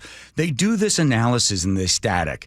They don't quite get the fact that if you tax somebody, if you tax anything, you get less of it. So these businesses, if they can leave, they will leave, and they'll move somewhere else. And then all of a sudden, the folks in Olympia that seem to have an unquenchable thirst for people's tax dollars will go, well, those taxes didn't show up. Where did they go? We need to get it somewhere else. So they just continue to spread it further and further out to try to get more and more money because they don't want to cut spending. They just want to keep getting more people's money. Well, people will leave. Businesses leave. People make choices and go to Idaho or go to some other state because they can. You'll tax the people right out of Washington. And when do they wake up to this, Todd? Well, I think there's two things to add to that. One is that, people say, look, if we need to help people if we need to create roads, we need to help people with healthcare and things like that, I'm willing to pay the taxes. But that's not where the money went. The money went to increase the size of bureaucracy and to increase salaries for state employees who already make a nice living. That's where the money went. And what they ended up doing is actually cutting, even though we had the largest tax increase in state history, more than double the previous size, we actually ended up cutting things like funding to fight forest fires and reduce the risk of forest fires. We cut funding to hospitals for Medicaid. And so the irony is that we have all this new money, and yet we're still cutting things that are very important, like reducing the risk of forest fire, in order to pay state employee unions and things like that. The second thing is that eventually reality kicks in, and the most recent budget projection shows that Washington State, again, despite increasing all of these taxes, the budget is actually out of balance.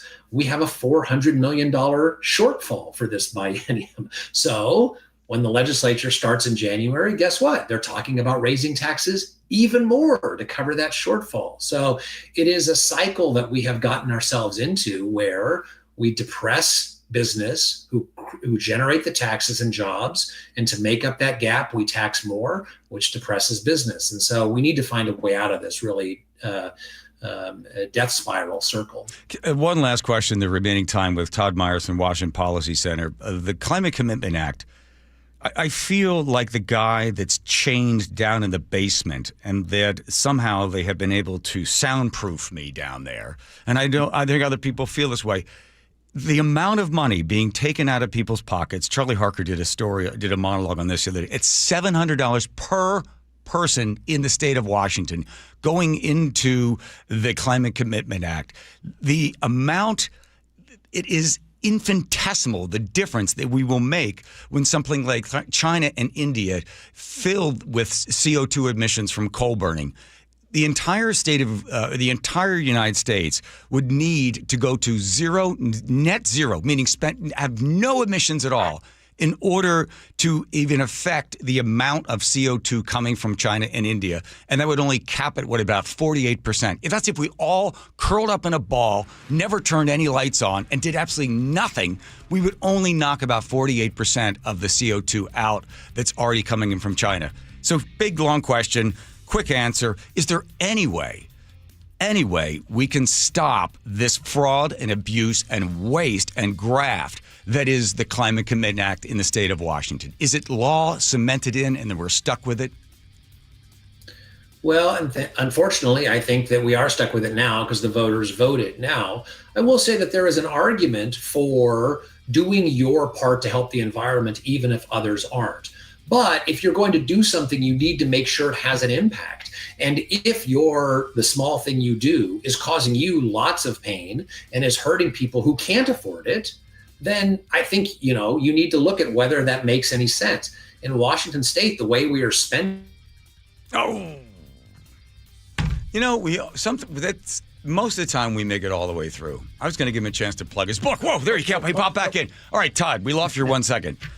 If somebody were to write a book of just some simple things that you can do if you want to read, what would the name of that book be? I mean, can you think of a book like a title? Theoretically, it would be called Time to Think Small, about things you could do to help the planet without having to rely on politics. If there's anything, that should make us realize that relying on government is not the way to help the planet, look at the current government shutdown. Yeah. Look at the way we spend Climate Commitment Act money. There's got to be other ways to do it. So doing it personally, there are ways to do it personally. It's a better way. It's more sustainable. It's better for the environment, and it doesn't rely on politicians. Put that in your book. Yeah, Washington Policy Center's Todd Myers. Thank you, Todd.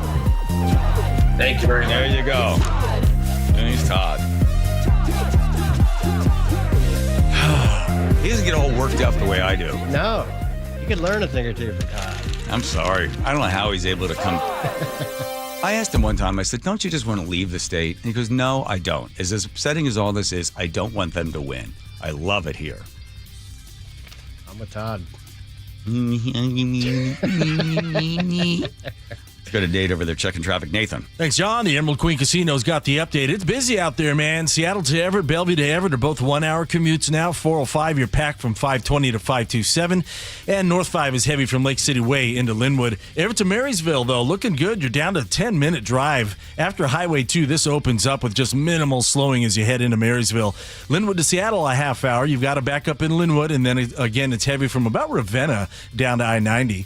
Eastbound 90 is now packed from Rainier Avenue across Mercer Island due to road work. Seattle to Bellevue is up to 40 minutes. In Bellevue, South 405, we've got a new collision in Northeast 8th. It's blocking 2 right lanes and partially blocks the off-ramp to Northeast 4th. And a listener just texted in to let us know about a crash on State Route 202 at West River Road, just west of Fall City. This involves a semi and 3 cars. The eastbound lane is blocked and part of the westbound lane is blocked. The Emerald Queen Casino is the entertainment capital of the Northwest, the best place to watch all your favorite sports, featuring wall-to-wall viewing screens, kiosks, and more. Be there at emeraldqueen.com. KIRO News Radio, real-time traffic. I'm Nate Connors. You remember that part when you get married and you said, till death do us part? It's a sad kind of moment. It's very poignant. You look into the eyes of your betrothed and you're thinking, wow, we're going to be around for a long time. We'd like to be around for a lot longer with each other. Nick and I have decided to do this. I've been a patient at Longevity Medical Clinic since 2009. She said to me the other day, what about me? What, are you going to outlive me? I was like, no.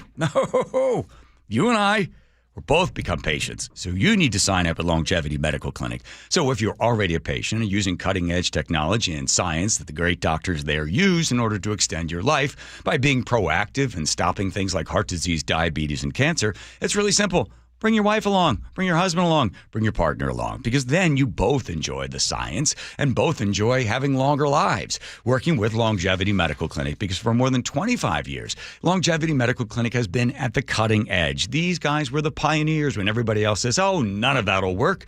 There's thousands and thousands of people that have extended their life with lots of energy and lights of vitality. You want to find out more? Take the free health analysis at longevitymedicalclinic.com. Eric Johnson here. I spent the past 30 years working to help make our community better informed, better protected when it comes to consumer issues, and better equipped to take on whatever life throws at us. That's why I love the free Washington Accident book series from Davis Law Group.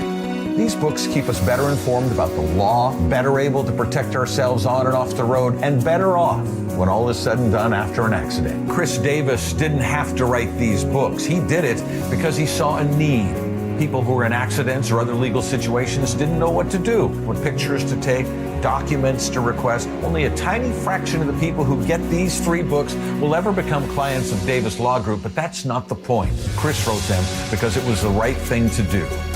The free Washington Accident book series is a must-have for drivers who want to be prepared for whatever the road might throw at them. Get yours at WashingtonAccidentBooks.com. Cancer impacts so many families, including mine. Former Washington Husky Mario Bailey here. My mother was treated for cancer at UW Medicine. As devastating as cancer is, there is hope. Because the Cancer Vaccine Institute is developing vaccines to treat and prevent the deadliest cancers. Patients who received vaccines over 20 years ago are still alive today. Please join me and make a donation to the Cancer Vaccine Institute at local Safeway stores. Learn more at uwcvi.org. Jason Rance here with our local tax expert and advocate Greg Nunn from None Better Tax Resolution. So you and I have talked before about the folks who think they can do this themselves. And again, I imagine there are a lot of people who are saying, well, new administration, fewer staff members, now I truly can get it done. Really, in this situation, I do feel really bad for the taxpayer because here you're getting a notice. You call the IRS, you're going to be on hold for 45 minutes to an hour. And so getting through is going to be more difficult. And when you do get through, you're going to be talking to people that are not as well trained as they have been in the past. Which makes it even easier for them to take advantage, even if it's not intended, against the person who owes taxes. I've heard it said that they just will make up something because they want to respond to the taxpayer. And people are going to get some really bad information and they're not going to know. If you're having trouble with the IRS, call Greg Nunn, None Better Tax Resolution, 425-947-1967, or Google NUNN, None Better Tax Resolution. I'm Macy House with Baird Global Investment Banking. In today's markets, global financial capabilities aren't worth much without personal attention to your priorities. Baird Banking, Research, and Private Equity professionals are located across 3 continents, sharing more than investment expertise. As employee owners of our firm, we all have a personal stake in your success, here in the Pacific Northwest and around the world. Discover the Baird difference. Visit rwbaird.com/Seattle. Progressive's Teen Driver discount could lower the cost of insurance for your teenager and save you some money. And then you can still spend money on them. Because just when you think you have a grasp on spending, new sneakers. And then it's money for a school field trip. And of course, spending money. Oh yeah, and a new phone to replace the one they dropped in the toilet. Oh, don't remind me. So just get Progressive's Teen Driver discount. And then you can continue to spend money on them endlessly. Progressive Casualty Insurance Company and affiliates. Discount not available in all states and subject to terms and conditions. Finding great candidates to hire can be like, well, trying to find a needle in a haystack, but not with ZipRecruiter. Its powerful technology actively finds and invites qualified candidates to apply to your job. So while other companies might deliver a lot of hay, ZipRecruiter finds you the needle in the haystack. See why 4 out of 5 employers who post a job on ZipRecruiter get a quality candidate within the first day. Try ZipRecruiter for free at ZipRecruiter.com/free. That's ZipRecruiter.com/free. KIRO News Radio 97.3 FM Northwest News. Now, the latest from KIRO News Radio and mynorthwest.com. Good afternoon. I'm Aaron Granillo. No signs of compromise yet on this day one of the federal government shutdown. House Minority Leader Hakeem Jeffries claims Republicans are delighted by the shutdown. Why? Because they want to continue to hurt everyday Americans. Washington Republican Congressman Michael Baumgardner tells Jason Rance on Seattle Red the Democrats have not been negotiating in good faith. If history is any precedent, they'll kind of stomp their feet and get angry, and then, at some point, enough senators will come over and vote to keep the government open, and then we'll go back to regular budget negotiations. No new talks are scheduled yet. The White House says layoffs are likely in the future. Now appears the deployment of 200 National Guard troops to Portland has been delayed by a couple of days. KIRO News Radio's Luke Ducey has more on Oregon's lawsuit aimed at blocking the deployments. Former Washington Attorney General Rob McKenna says Oregon will need to convince a federal judge the president does not have the authority to mobilize the 200 National Guard troops to Portland. He also says the president wants to use the troops, which have been undergoing training in law enforcement tactics, to make him look tough on crime. In his first term, there were riots, and I've heard speculation that he regrets that he didn't take stronger action at that time. And the Guard troops were originally scheduled to arrive in Portland by Thursday. Luke Ducey, KIRO News Radio. King County Prosecutor's Office is ramping up its efforts to prevent school violence and to keep kids out of trouble. KIRO News Radio's James Lynch has more. Rather than just prosecuting after a crime, the office is being more proactive with its Safer Schools strategies, including helping schools with threat assessments and increasing communications between schools, prosecutors, police, and parents. Juvenile prosecutor Diana Chan. We're availing these kids of services much earlier and really pushing community connection and community support at a much earlier stage. Prosecutors can now also seek extreme risk protection orders, civil in nature rather than criminal, to keep kids out of the system. James Lynch, KIRO News Radio. At 4:33, now we go to the real-time traffic desk with Nate Connors. All right, in Bellevue, we just opened up a couple lanes southbound 405 at Northeast 8th, the scene of this collision. The collision is still partially blocking the off-ramp to Northeast 4th. Scattered backups from Northeast 60th now in Kirkland all the way to the VMAC, planning about a half hour to make it through this backup. Seattle to Everett and Bellevue to Everett are both 1 hour commutes. Linwood to Seattle is going to take you a half hour. You've got your typical backup there in Linwood, and then again heavy from about Lake City Way down to I-90. Eastbound 90 is packed from Rainier Avenue across Mercer Island. Seattle to Bellevue will take you 40 minutes there. Again, eastbound 520 is wide open. Crossing the lake in the westbound direction is wide open in both routes. And out in Falls City, we've got this big collision, State Route 202 at West River Road. It involves a semi and 3 cars. It's blocking the eastbound lane and part of your westbound lane, and we're seeing some big backups out there right now. KIRO News Radio, real-time traffic. I'm Nate Connors. Forecast now brought to you by State Roofing and Exteriors. Cloudy skies, at least partly cloudy tonight, along with scattered showers. Same for tomorrow, highs staying in the upper 60s. Right now, 68 degrees in downtown Seattle. I'm Aaron Granillo, KIRO News Radio. Your best source for local news. You're listening to KIRO News Radio, Northwest News. KIRO 7 News live starting at 4. It's news that puts you there so you can see for yourself. News that's happening now so you're ready. News that investigates to get you answers, and news that's local because where you live matters. No more, no now on KIRO 7 News at 4, 5, and 6 p.m. Thank you, Joe. Bucky's Auto Service Centers. You know, there's 16 locations. Each one is done in a different motif. There's kind of a Tahiti thing. Nice. There's American Revolution. There's that kind of new, modern 1950s mid-century modern Art Deco. Yeah. Yep, I love that one. Frank Lloyd Wright. That's right. My favorites. Bucky's Auto Service Centers. Visit all 16 locations. Collect and trade. Swap the cards of all the mechanics, your favorite mechanics. They've been around for 55 years. That's Bucky's Auto Service Centers. Joe, I sent you the story because I was hoping you'd get the guy on the phone and we could interview him rather than me having to chit-chat all of this. A chit without the chat. Aha. There's no chat on this chit. Your sleep deprivation must have caused No, I just assumed the two of us, having worked for as many years as we have, that you would just sort of know, that looks like we should get that guy on there. Oh, wow. You're right. I'll do better next time. Okay. Thank you. Sure. Thank you for adjusting your behavior. Yeah. The article is basically saying when it comes to immigration into the United States, a couple things to keep in mind.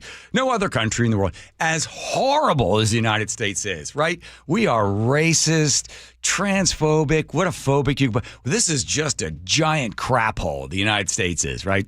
That's what you learn in school. Nobody would want to live here. This is a horrible place. A horrible place. Let's set the streets on fire. Well, for some reason, news hasn't gotten to the 2.8 million people that immigrate to the United States every year. They come to the U.S. because they see this as a land of opportunity. They're like, hey, we've got freedom here. They can't stop me from speaking, and I can do what I want here, and I can get a job, and I can make something of myself. I had a friend of mine who came over with the Vietnamese boat people, landed there in California, in L.A., which they tried to stop them. Governor Brown tried to spend them back. Anyway, he comes with nothing. He had $15 in his pocket, spoke not a word of English, and within 20 years, he then gets into real estate, and then he opened a restaurant in Issaquah. My friend Joe. And his story was just like that of millions of other people that come to the United States. So 2.8 million a year. Again, no other country even close. Well, in this article, this particular individual who I wanted to talk to on the radio, he said, listen, I'm not gonna be politically correct. So I'm just gonna lay it all out there, and you guys can gnash your teeth as much as you want. He said, let's do this in order to have immigrants come to the country. Why don't we be a bit pickier, like they are in Australia? Very hard country to get into. Canada's not easy to get into either. U.S. has a couple of rules, but you can either just come through the border if you'd like and break them all, or you can go through the process, but we're really not that picky. And he starts out with what Gary Becker, a Nobel laureate, said, let's auction off citizenship, auction off immigrants to come to the United States. So you're in some country somewhere and somebody wants to, you can come to the United States and get here, and you could pay $100,000, it's about $150, $250, $500, $700,000. So the people would pay for the right to come here and to immigrate to the United States. So one, you've got people that have money. They must have means. They probably have some certain skill set that allow them to earn that kind of money so that they can buy their way in. Donald Trump talked about this with the golden visas or whatever else, right? So basically that idea. The other one is, why not bring people in from high IQ countries? Why shouldn't we? We can get people from Japan, right? You get them from Singapore, South Korea, that we would go to those countries and make it easier for people with high IQs to come to this country, because people with high IQs tend to be more productive than the rest of us lazy slobs. And if they could actually start and produce more economy, they can get capital, they can invest and grow the economy and make this country even stronger and more successful. Another one, he says, you get high trust, go to high trust countries. That's like the Nordic countries. People have a tremendous amount of faith in the government and their fellow man. Crime is very low. And why not go to the Nordic countries? Because they have high trust. So you're getting the people from the smart people from Japan and South Korea and Singapore. You go to the Nordic countries, you get the really trustworthy folks, you get them in there. You can do the same sort of thing. You could just get people that have master's degrees. You'd go around and pick those people out wherever they are. You'd probably start in China, and then you go into India, and then Canada, and you could pick people off from Australia. Just get a better, flow of people in here. And people, oh, that's not right. That's not fair. What do you mean better? Let's talk about if you're going to be drafting a team. How many of us, we spent time as kids, there's a bunch of kids standing there and the 1 to 2 people. I don't know if they do this anymore. You throw the bat in the air and then the guy has to grab the bat. Did you ever do this? I don't think so. And then the person takes the bat and you catch, and then finally get to the top, you say, Eagle Claw. Am I the oldest pile of crap in this entire building? I played that game. I know that game, buddy. You don't. You're just saying that to get on my side. Yeah, where you stack hands on top of each other. Okay, so you throw the bat. This is how you pick the teams. You throw the bat in the air, and then the guy catches, bang, bang, bang to the top, and then the guy goes, Eagle Claw. Now the guy that gets to the top gets first choice. I'll take Tommy. Okay, I'll take Steve. I'll take Mark. I'll take Marco. And then you get all the way to the end, and then you're like, okay, you got Todd. And you're like, ugh, all right, take Todd. And then Todd comes, right. Remember that? Did you ever pick teams? Well, I remember picking teams, yes. Do you remember the moment where you were the last picked? I was not, maybe not that often. You were not the first pick, but you were like somewhere in the middle. Yeah. Right, because why? You want to have a strong team. So this guy's basically saying, look, let's just get rid of the political correctness and say, if you want a good country, get good people. If you import the third world, you become the third world. Sorry. It's true. Look, again, a friend of mine tried to immigrate to into Australia. He's like, oh my God, the stuff that they made me do and all the education I had to have and the skill set I had. What are you bringing to the table? What do you have? What skill do you have that's going to make this a better place? Are you going to add or are you going to subtract to the United States population? Do you think that's mean?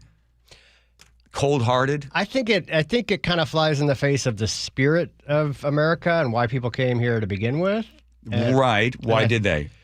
For a better life, for opportunity. Yep. So I think that those. Let me ask you something. When they were coming here, they're immigrating to the United States as they did, right?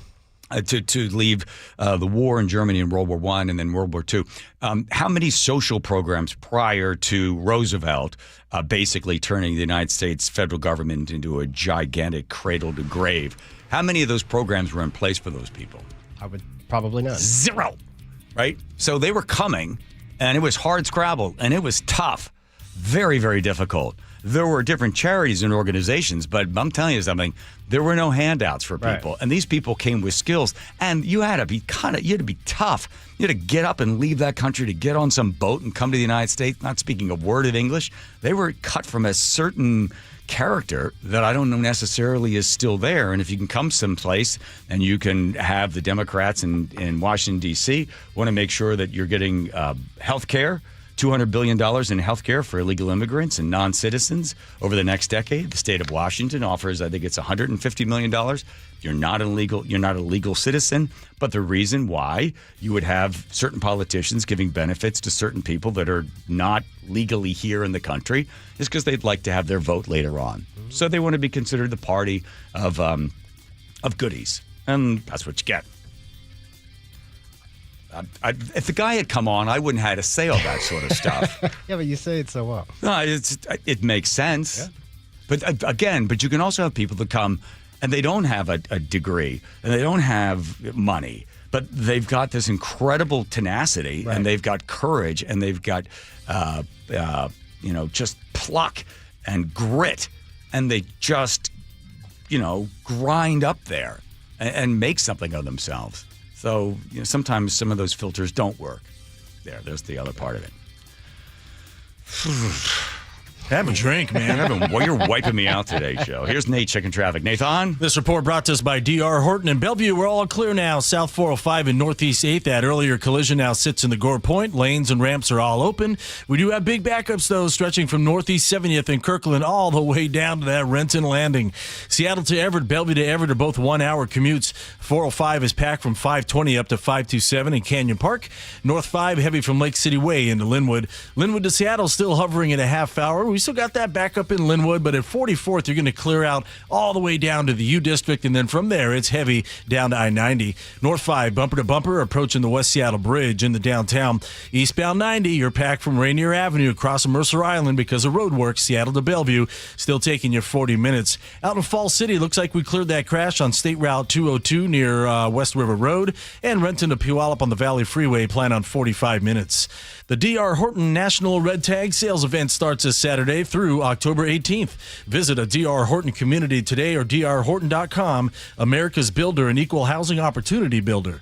KIRO News Radio, real-time traffic. I'm Nate Connors. Let me tell you something. I know what it's like. You watch that hair begin to thin, then the crown disappears. Hair loss just robs you of your identity. That is how I felt before I visited Advanced Hair. You see, Advanced Hair has got this simple one-day treatment, and they regrew my own natural hair. They do the exact same thing for you. Because let's face it, if you're starting to lose your hair, you begin into panic, and you're like, oh my gosh, maybe that's it. Maybe I won't lose any more. And then more and more hair goes away, and then you're faced with, do I just go bald? Do I shave my head? You don't want to do that. You just want your hair back, right? Just solve the problem. That's the best way to think about it. So you can set up a free consultation. You get $250 off, 250 free hair grafts. Just give them a call at 425-449-8185. And you don't want to wait because your own natural hair is guaranteed to grow. And get this, Advanced Hair is once again the winner of the 425 Business of the Year. That's the second time in a row. So a call to them at 425-449-8185. Check them out online at advancedhair.com. Touchdown, Seahawks! Celebrating 50 years of Seahawks football. Number 54, Bobby Wagner, linebacker, one of the finest of his generation. He set just about every tackling record that can be set. He was the heart and soul of one of the best defenses to ever play in the National Football League. The Seahawks go for a fourth straight win, hosting Tampa Bay Sunday before the 12s. Kickoff at 1:05, pregame at 10 a.m. Right here on KIRO News Radio on 97.3 FM. Free consultations, no fee guarantees, 5-star reviews. JP Pendergast with Pendergast Law explains the importance of going beyond these familiar offerings. Accident victims want an attorney, Tom, that satisfies their needs. Someone who handles those needs with the highest degree of care. Pendergast Law offers the no-fee guarantees and free consultations, but these only scratch the surface. Okay, explain more. We make sure that every member of our team is genuinely passionate about helping others. Customer service and communication are our top priority. It's how we take care of our clients so they always feel one step ahead of the insurance companies. Our strong reputation for high standards provides comfort and confidence when it's needed most. Pendergast Law offers the free consultations, the no-fee guarantees, and of course, they are 5-star rated. But what really makes them different is their genuine passion for helping others. I can't recommend them enough. If you or a loved one has been injured in a car accident, call Pendergast Law. We can help. That's PendergastLaw.com. Jason Rance here with our local tax expert and advocate, Greg Nunn from Nunn Better Tax Resolution. When it comes to the technology that the IRS is using, they're updating systems that haven't been updated in decades. And while that might sound great for them, it's usually bad for the taxpayer who owes. It is, and their systems, unfortunately, they're just legacy systems. If you try to make an inquiry on some things, it's like you got to know how to use programming language to find it. But they are working on updating that system, and I hope that really they do, because because they'll serve us better, the taxpayer better, and get things done quicker. The other thing they're doing is AI, just like every organization. So they're already using it to some extent to put in profile of certain things that they want to look for in a taxpayer and find those people and go after them or see what's going on, why they're not getting their money. If you're having trouble with the IRS, call Greg Nunn. None Better Tax Resolution, 425-947-1967, or Google NUNN. None Better Tax Resolution. You're listening to Leaf Filter Radio, and the guru of gutter protection himself, Chris Coonahan, is here to take your most pressing leaf-related questions. Hey, everybody, Chris here. I understand we have Ron on the line. Ron, where are you calling from? Uh-oh. Ron, are you calling from a ladder? Well, I was. I wanted to ask Chris what I need to do to get my gutters ready to have leaf filter installed. Oh, Ron, you don't have to do anything. A Leaf Filter Trusted Pro will come out and clean out your gutters, realign and seal your gutters, and install Leaf Filter, America's #1 gutter protection system. So I didn't need to get on this ladder? Ron, Leaf Filter Trusted Pros are in your neighborhood and ready to help. Just visit leaffilter.com/radio to schedule your free gutter inspection and get up to 30% off. Thank goodness. What was that site? To get this special radio offer, go to leaffilter.com/radio for your free gutter inspection today and get up to 30% off. That's leaffilter.com/radio for up to 30% off. leaffilter.com/radio. See representative for warranty details. Contractors and heavy equipment operators, get ready for a big one. The James D. Murphy Company brings you the huge Marysville Heavy Equipment, Contractors Equipment, Trucks, and Vehicles online auction. Bidding opens Thursday, October the 2nd at 10 a.m. and starts closing Thursday, October 9th at 10 a.m. On the auction block, 10 excavators, including a 2021 Komatsu PC88MR and a 2018 Komatsu PC238, a 2017 Komatsu WA320-8 wheel loader, a 2003 John Deere 770 OCH motor grader, plus 4 backhoes, 3 reach lifts, and 4 boom lifts. There's 5 dump trucks, including a 2015 Peterbilt 367 Super Solo and 2 Western Star quad-axle roll-off trucks, and much more. Preview all equipment Tuesday, October 7th and Wednesday, October the 8th, 8 a.m. to 4 p.m. at our Marysville yard, 3803 136th Street Northeast in Marysville. Get all details now at murphyauction.com. Homes are sitting, but the bottleneck is about to break. Set yourself up for success by working with a team that doesn't just set up your listings and let it sit. The Novak team creates a marketing strategy that's hands down proven successful. Mike sold over 1,500 homes and guarantees to sell your home in 21 days. If Mike doesn't get your home under contract within 21 days, he sells it for free. That is no commission for Mike. Go to meetthenovaks.com. That's meetthenovaks, NOVAKS.com. Hi, I'm Justin Shirley. We offer 0 down, 0 interest, and 0 payments for 24 months on new roofs. Call 866-ROOF-ROOF now. State Roofing and Exteriors, held to a higher standard since 1968.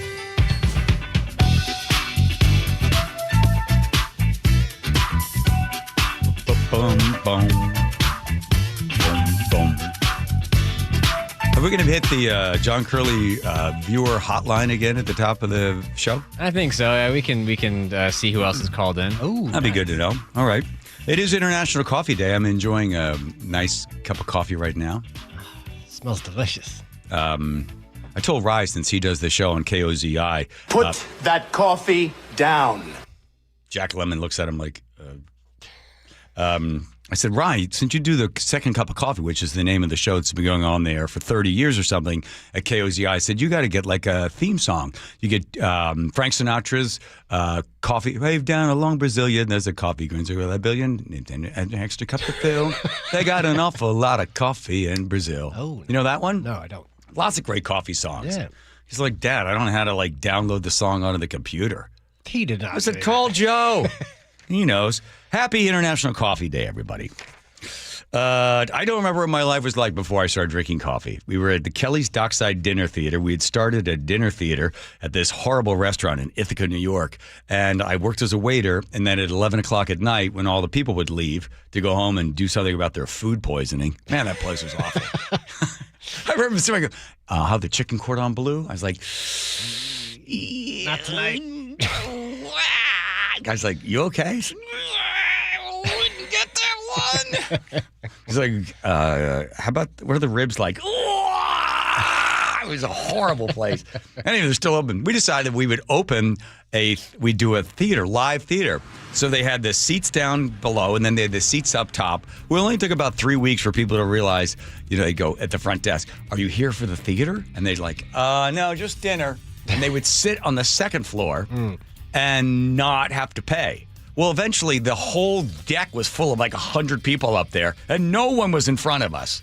So then we would end like a scene or go to, we go to intermission. There'd be no applause because nobody wanted to applaud. If they applauded, we'd be like, "Hey, you must be watching." And then it came at the time of the curtain call, like one guy there, and he'd be like, and he'd look up at the top where everybody else was sitting, and they're like, "Nope, we're not watching."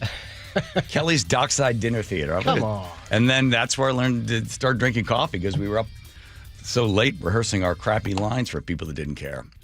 He should have paid. Come on. You didn't pay for it. You eat that chicken corn on blue, I'll tell you. Clear liquids for a week after that, baby. Let's check Nate. Checking traffic. Nathan? All right, in Bellevue, we're back to blocking the off-ramp to Northeast 4th from southbound 405 as tow trucks are on scene now to clear this earlier collision. Big backup still stretching from Northeast 70th and Kirkland all the way down to the Renton Landing. Seattle to Everett and Bellevue to Everett plan on an hour on both routes. Linwood to Seattle still a half hour. Your biggest concern here is a thick backup from about Ravenna Boulevard to I-90. North 5 bumper to bumper from the West Seattle Bridge in the downtown. Again, eastbound 90, just a reminder, we've got that road work on Mercer Island, so it is bumper to bumper from Rainier Avenue across the island. Seattle to Bellevue will take you 40 to 45 minutes, and Tacoma to Olympia just hit 1 hour. KIRO News Radio, real-time traffic. I'm Nate Connors. Looking for even more Seahawks content? Then you gotta check out The Reset. Hey, it's G. Scott, and every week, me and my co-host and Seahawks great Brandon Meebane talk Seahawks. We break down the matchups, and we're joined by former Seahawks players. From Lakewood to Lombardi, Seahawks champion, my main man, Jermaine Kearse. What up, G? Watch The Reset live on YouTube or subscribe on the Seattle Sports app. Hey, this is Jake Skorheim. You know what's stressful? A leaky roof, because you typically don't find out it's leaking until water makes its way through the insulation. The drywall in your ceiling starts swelling up, sags and drips. Then you're freaked out, wondering if there's mold in your house. I get it. That's why I get Valentine Roofing. Valentine has a leak stop guarantee. They'll stop the leak in your old roof for free until your brand new Valentine roof can be safely installed. Because Valentine doesn't just replace roofs, they protect homes. And they start protecting yours the moment you call. No stress, no mess, no more buckets in your living room. The wet weather is coming, so if you need to take advantage of that free roof inspection, I encourage you to call and get the Valentine experience. Seamless communication, meticulous cleanup, extra mile service, and every new roof backed by a lifetime warranty. And now with zero down financing for most projects, you can get the work done now and pay over time. Stop the leaks before they start. Call 206 Roofing and get your free estimate today. That's 206 Roofing. You gave years, maybe decades to your job. You showed up, worked hard, and planned for retirement. But now the company's changed, or maybe you've taken a buyout or been forced into early retirement. So what happens next? I'm Jeff Jr., founder of Trajan Wealth. And if you've built up a 401k or thrift savings plan, now is the time to ask, is that money really working for you? Many workplace retirement plans offer limited options and even less guidance. At Trajan Wealth, we help people just like you roll over their accounts into IRAs with more flexibility and personalized investment strategies built around your goals. For households with $500,000 or more, let us build you a personalized plan. We operate on veteran values, service, trust, and doing what's right. Your next chapter starts now. Call Trajan Wealth, 206-656-3300, 206-656-3300. Advisory services offered through Trajan Wealth, LLC, an SEC-registered investment advisor. I had pain. I had numbness in my feet. That pain and that numbness just got worse and worse and worse as time went on. This is Greg describing life with neuropathy. I went to 5 podiatrists, tried different treatments, tried different orthotics, tried different shoes, had cortisone shots in the tops and the bottoms of my feet. Saw a neurologist. All my medical doctors said, can't help you. Live with the pain. You're not going to be able to sleep. This is your life. And then I just gave up until I found Sound Pain Solutions. I'm Dr. Mark Shelley, a chiropractic physician and board-certified functional neurologist at Sound Pain Solutions. Our neuropathy treatments can rehabilitate damaged nerves. We use FDA-cleared, non-surgical, drug and pain-free procedures that help neuropathy sufferers like Greg find relief. I feel better. I mean, just feeling better is huge. If you experience numbness, shooting or burning pains, or loss of balance, call us. Sound Pain Solutions, 855-996-0025, or click soundpainsolutions.com. Download the KIRO Newsradio app, where you can watch us live or stream us live anywhere, anytime. How would this initiative, whatever this initiative is, how would he fund it? Stay connected everywhere. Download the KIRO Newsradio app. Comcast Business can help turn your small business into a connected, secure, modern business. It's how restaurants become reliably up and running neighborhood favorites. How healthcare offices become the data protecting caregivers that we all depend on. And how wealth management firms become cyber securing guardians of your information. With reliable connectivity, enhanced cybersecurity, and Wi-Fi backup, your business can stay connected and get threat ready with Comcast Business. Powering possibilities. Now through November 16th. New Comcast Business customers can get started with 150 megabit internet plus security for $59.99 a month for 12 months with a 2-year agreement. Plus, ask how to get a $500 prepaid card on a qualifying gig package. Call today. Restrictions apply. Requires enrollment in paperless billing and auto pay with bank account. Early termination fee applies. Equipment, taxes, and fees extra. Tired of uneven heating, noisy systems, and high energy bills? The Quilt Ductless Heat Pump from Home Comfort Alliance gives you room-by-room control and serious savings with every system, and every system qualifies for max tax credits. Call the Comfort People at HomeComfortAlliance.com. Your best source for local news. KIRO News Radio, KIRO FM, and HD1, Tacoma, Seattle, Northwest News. This is CBS News on the Hour, sponsored by O'Reilly Auto Parts. I'm Peter King. The Jewish observance of Yom Kippur has begun, and that means we'll likely hear nothing on ending the government shutdown until at least Friday. Pennsylvania Democratic Senator John Fetterman says health care subsidies are a major sticking point. We all collectively believe that we should extend those tax credits, but, I don't believe that it's ever going to be a good choice to shut the government down. Those credits are set to expire at the end of the year, and that would mean more than double premiums for subsidized enrollees. The shutdown means you may be turned away at U.S. national parks. One example from KCBS's Matt Bigler. On the first day of the government shutdown, Alcatraz Island was closed for construction, but National Park rangers were unsure when the Rock would reopen. George Elvin, a cruise ship volunteer, says tourists will be surprised. Oh, they'll be very disappointed. They will not be happy campers. Alcatraz is the most asked question. Meanwhile, Muir Woods is closed indefinitely. Bigger national parks like Yosemite are expected to stay open, but with minimal staffing for safety and security. Matt Bigler for CBS News, San Francisco. The Trump administration claims federal law enforcement officers have been successful in trying to rein in violent crime in Memphis. CBS's Nicole Valdez. They're already making arrests, serving warrants here.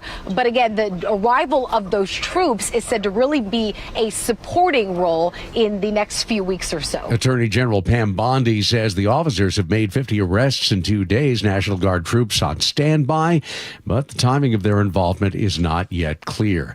National Guard deployment in Portland, Oregon has been delayed because of a processing issue.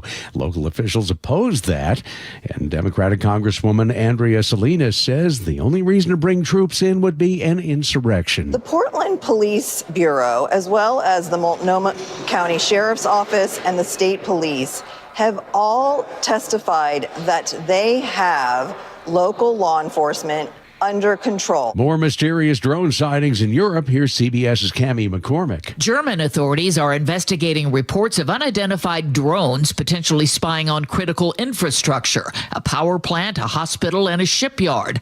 Poland, Estonia, and Denmark have all reported drone incursions. Polish forces shot down Russian drones. European leaders are meeting this week to discuss a drone defense. In Major League Baseball's wild card playoffs, there will be at least 2 deciding Game 3s tomorrow.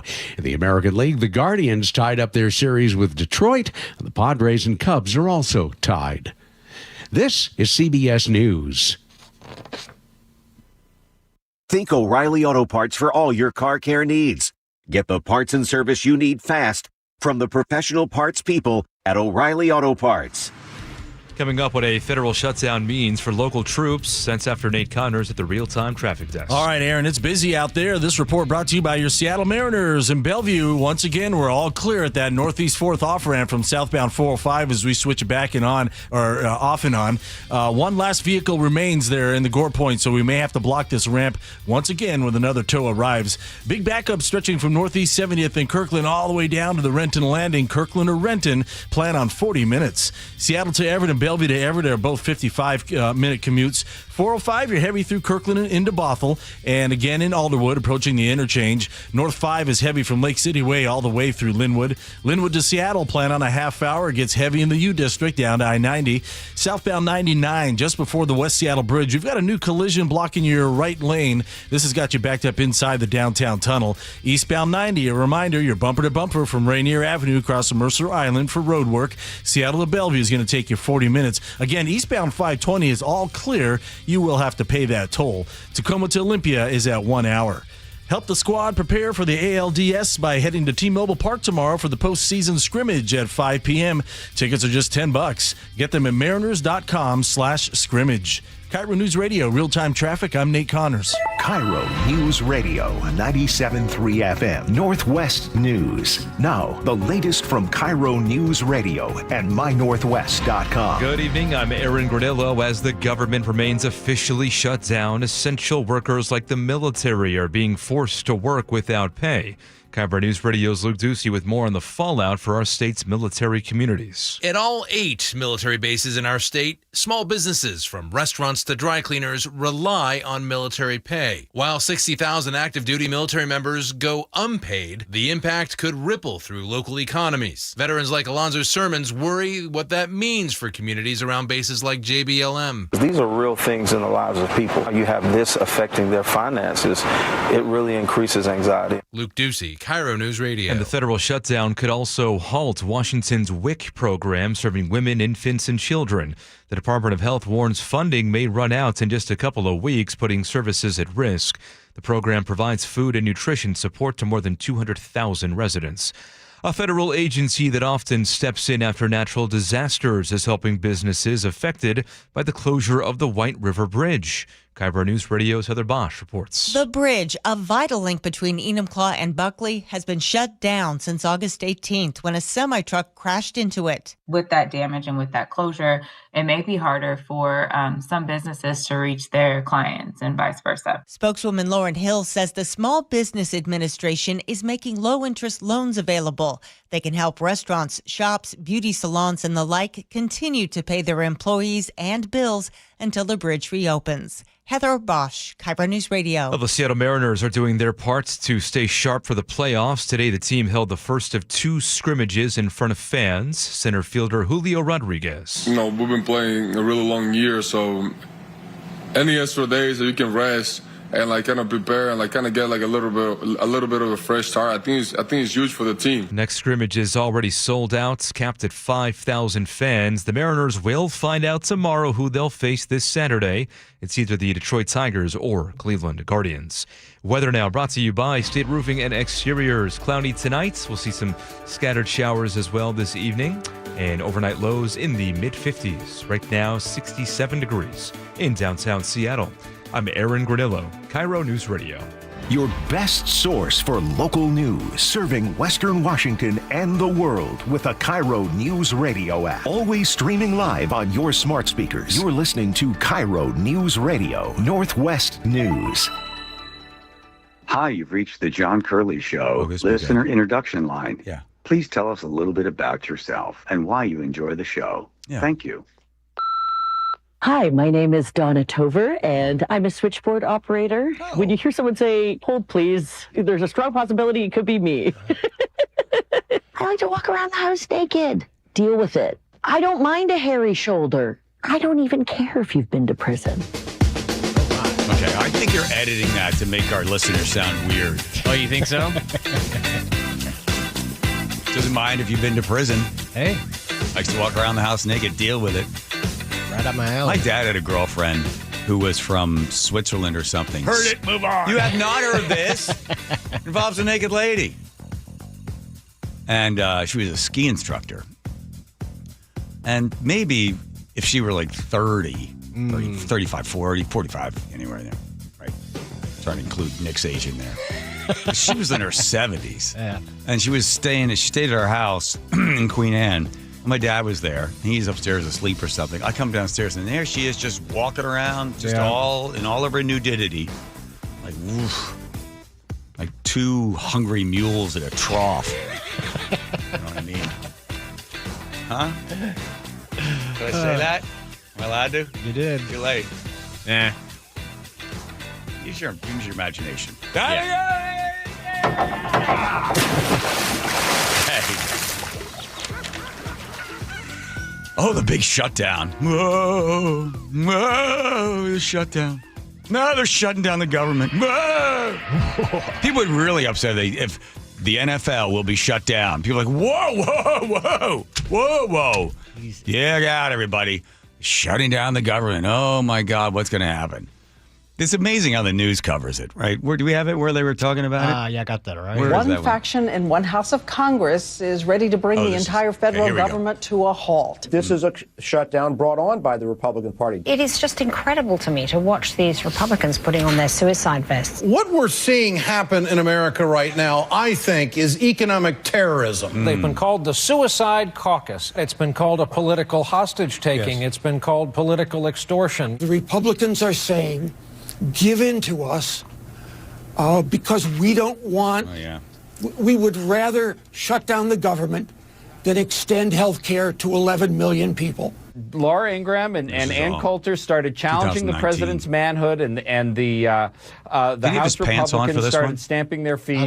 And the president decided, no, I'm going to scream and yell and shut down the government. No one knows what the president is willing to sign, where he is willing to compromise, if at all. The Democrats are defending a principle here that you don't negotiate with terrorists when they're holding hostages, and the president is holding the government hostage. They are out to prove that they, the Democrats, are the responsible party of government and can bring order to the chaos of Trump's Washington. 35 days. 35 days of federal workers rationing asthma medicine for their kids, sleeping in cars. Yes. This man single-handedly shut down the government. It is shameful. Yeah. That's how they cover it. So that's why you're hearing it, right? It has been shut down previously. It's terrible that the government has to work this way. They should really balance the budget. They should try to tighten the belt. They should make cuts. I remember one time Rand Paul, maybe his dad, maybe it was Rand Paul, said, if we got a penny from every dollar, then that would balance the budget over 10 years. Then he had to say we cut 10 cents from every dollar.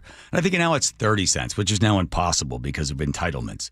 So what they want to do is I believe there's two parts of this story. One, the Democrats need to stand up to Donald Trump because he's been steamrolling them and steamrolling the eunuchs that are the Republicans that are in Congress. And he's just plowing over everybody. He's like, go ahead, stop me, sue me, whatever, right?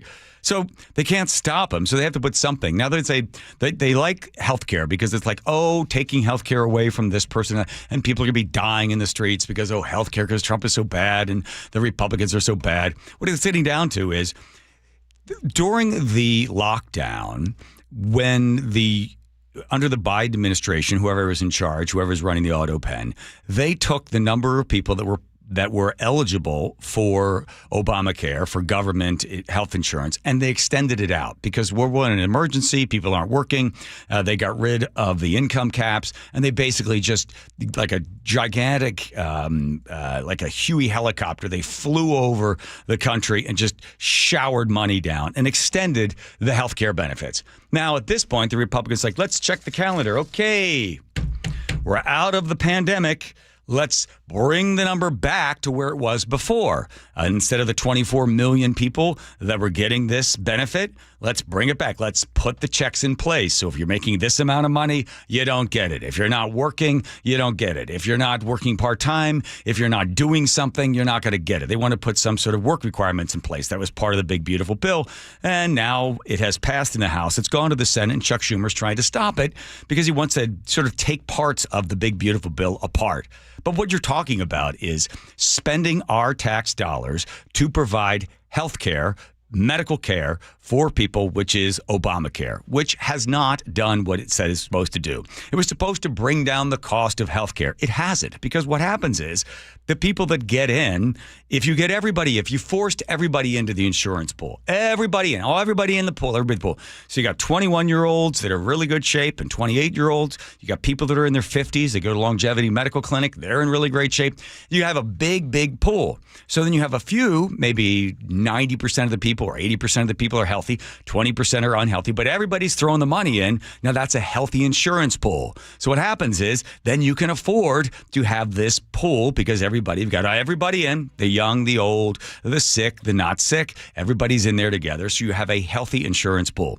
Well, the way it was worked with Obamacare is the people that are getting in are not as healthy. So it's the pool itself is distorted to a unhealthy, and it doesn't have enough money. So it needs to be subsidized. So the federal government, in some sort of weird magic trick, is able to continue to fund Obamacare, which is not actually driving down the cost of premiums. So they spread the cost over to the rest of us because Obamacare, 74% of U.S. employers now offer health care to people. And it's amazing. A lot of people are like, I don't want to pay the $20 or $30 or whatever it is a month or $100 and some bucks. I'll just go get Obamacare. So they go in and they get Obamacare, which the rest of us pay for. So everything they say to us, it's going to cover everybody and it's going to drive down premium cost. It doesn't. If you want to get rid of the cost of gigantic healthcare bills, you have to create a marketplace.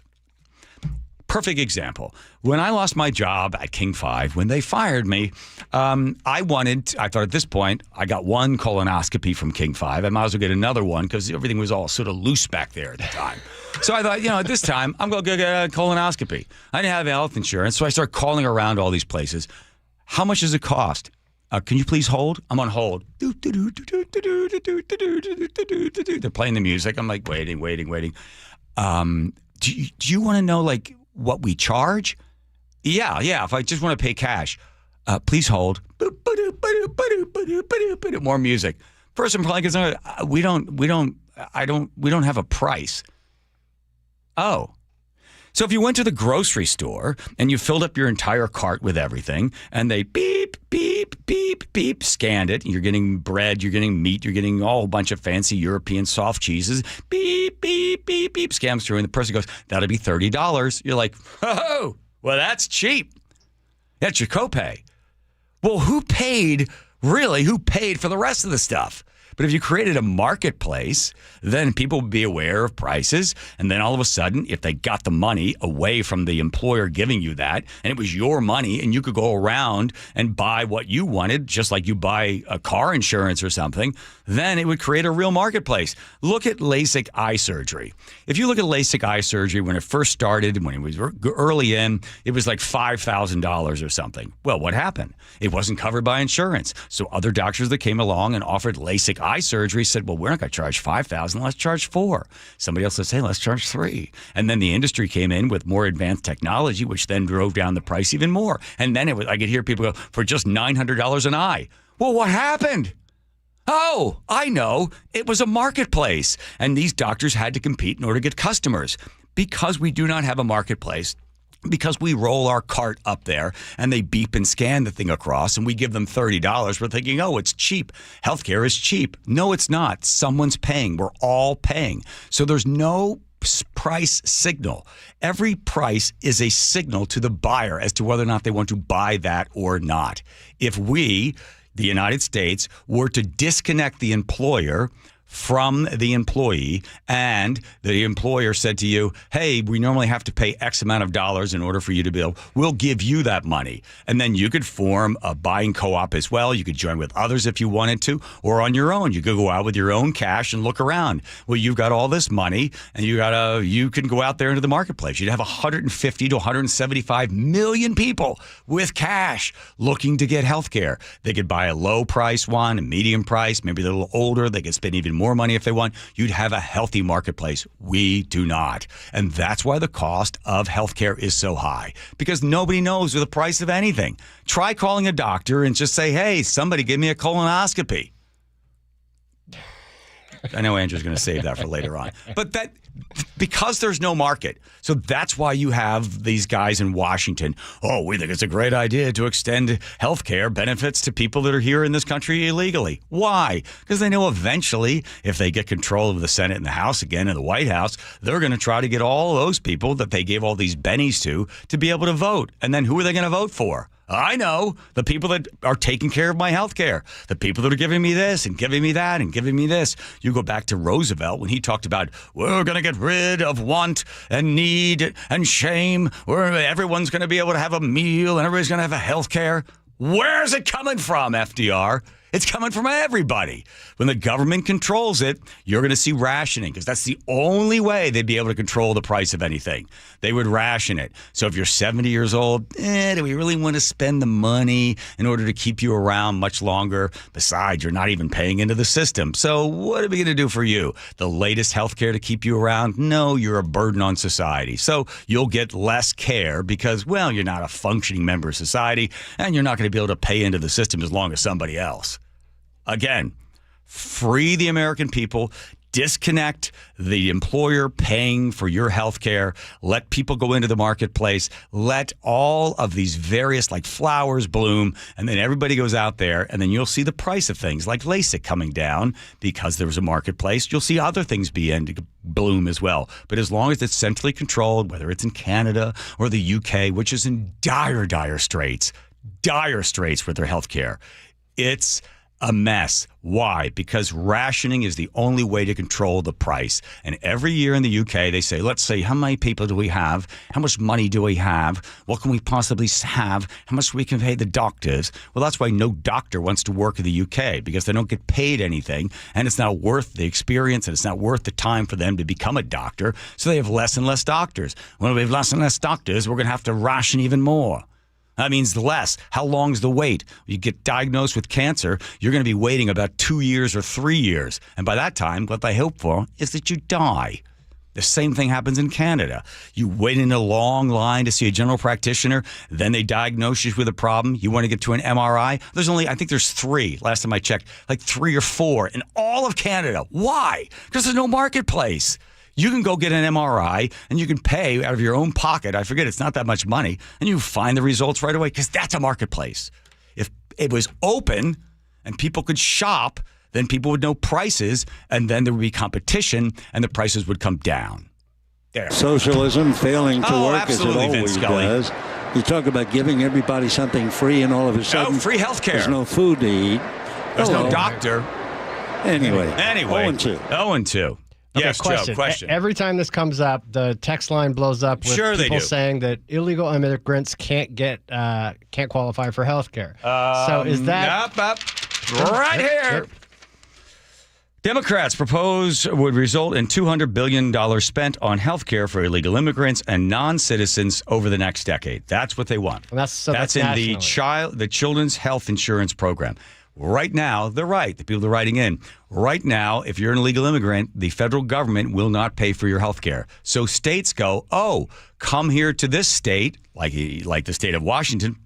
We've got $150 million for you.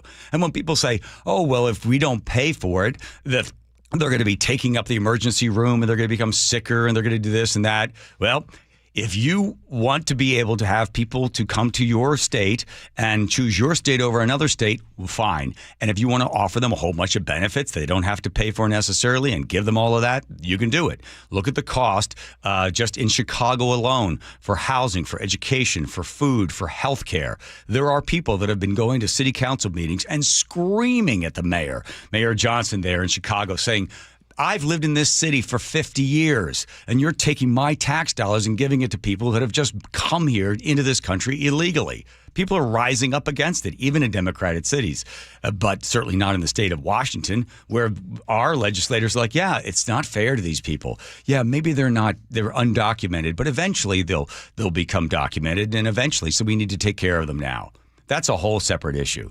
But if you just want to solve it for everybody else and get rid of Obamacare, which has failed in every single one of its goals, which is reducing premiums, having more people insured, it's failed every single time. And it's being funded in some sort of weird behind the screen. No one knows where it's coming from. Nobody wants to say anything about it, because if you're a Republican and you talk about actually cutting or making stuff responsible, you'll see, as you just seen that Joe played for you, all the news. People are dying because Republicans are bad. Solve the problem by getting the government out of it. I hope Roosevelt is spinning around in his grave. His mom used to come to the White House and give him a brown bag full of cash. I hadn't heard that one. Oh, yeah. Look that up. Look that one up. Look that up in the book. That guy. There will be no more need and no more want. Everyone will have food and a place to live. Oh, okay. Won't be a nice place. Won't be nice food. But everyone will be fed, because we're that kind of a great country. Good job, Roosevelt. And he wanted to get his own judges on there. And he's like, let's get more judges. Let's just put more judges on there. But talk about an authoritarian dictator. I'd love to get him on the phone. I'll start working on that. Get him. Let's get Nate first. Check traffic. Nathan. This report brought to us by the Emerald Queen Casino. Seattle to Everett, Bellevue to Everett are both 55-minute drives this afternoon.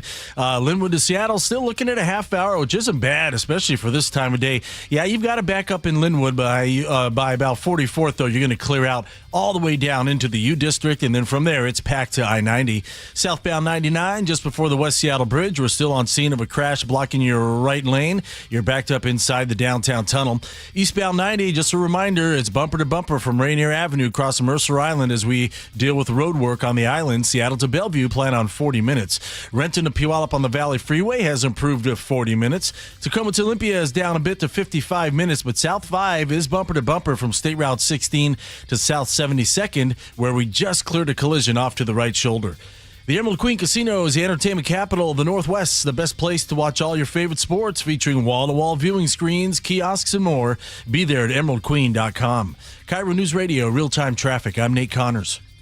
Touchdown, Seahawks! Celebrating 50 years of Seahawks football. Number 54, Bobby Wagner, linebacker, one of the finest of his generation. He set just about every tackling record that can be set. He was the heart and soul of one of the best defenses to ever play in the National Football League.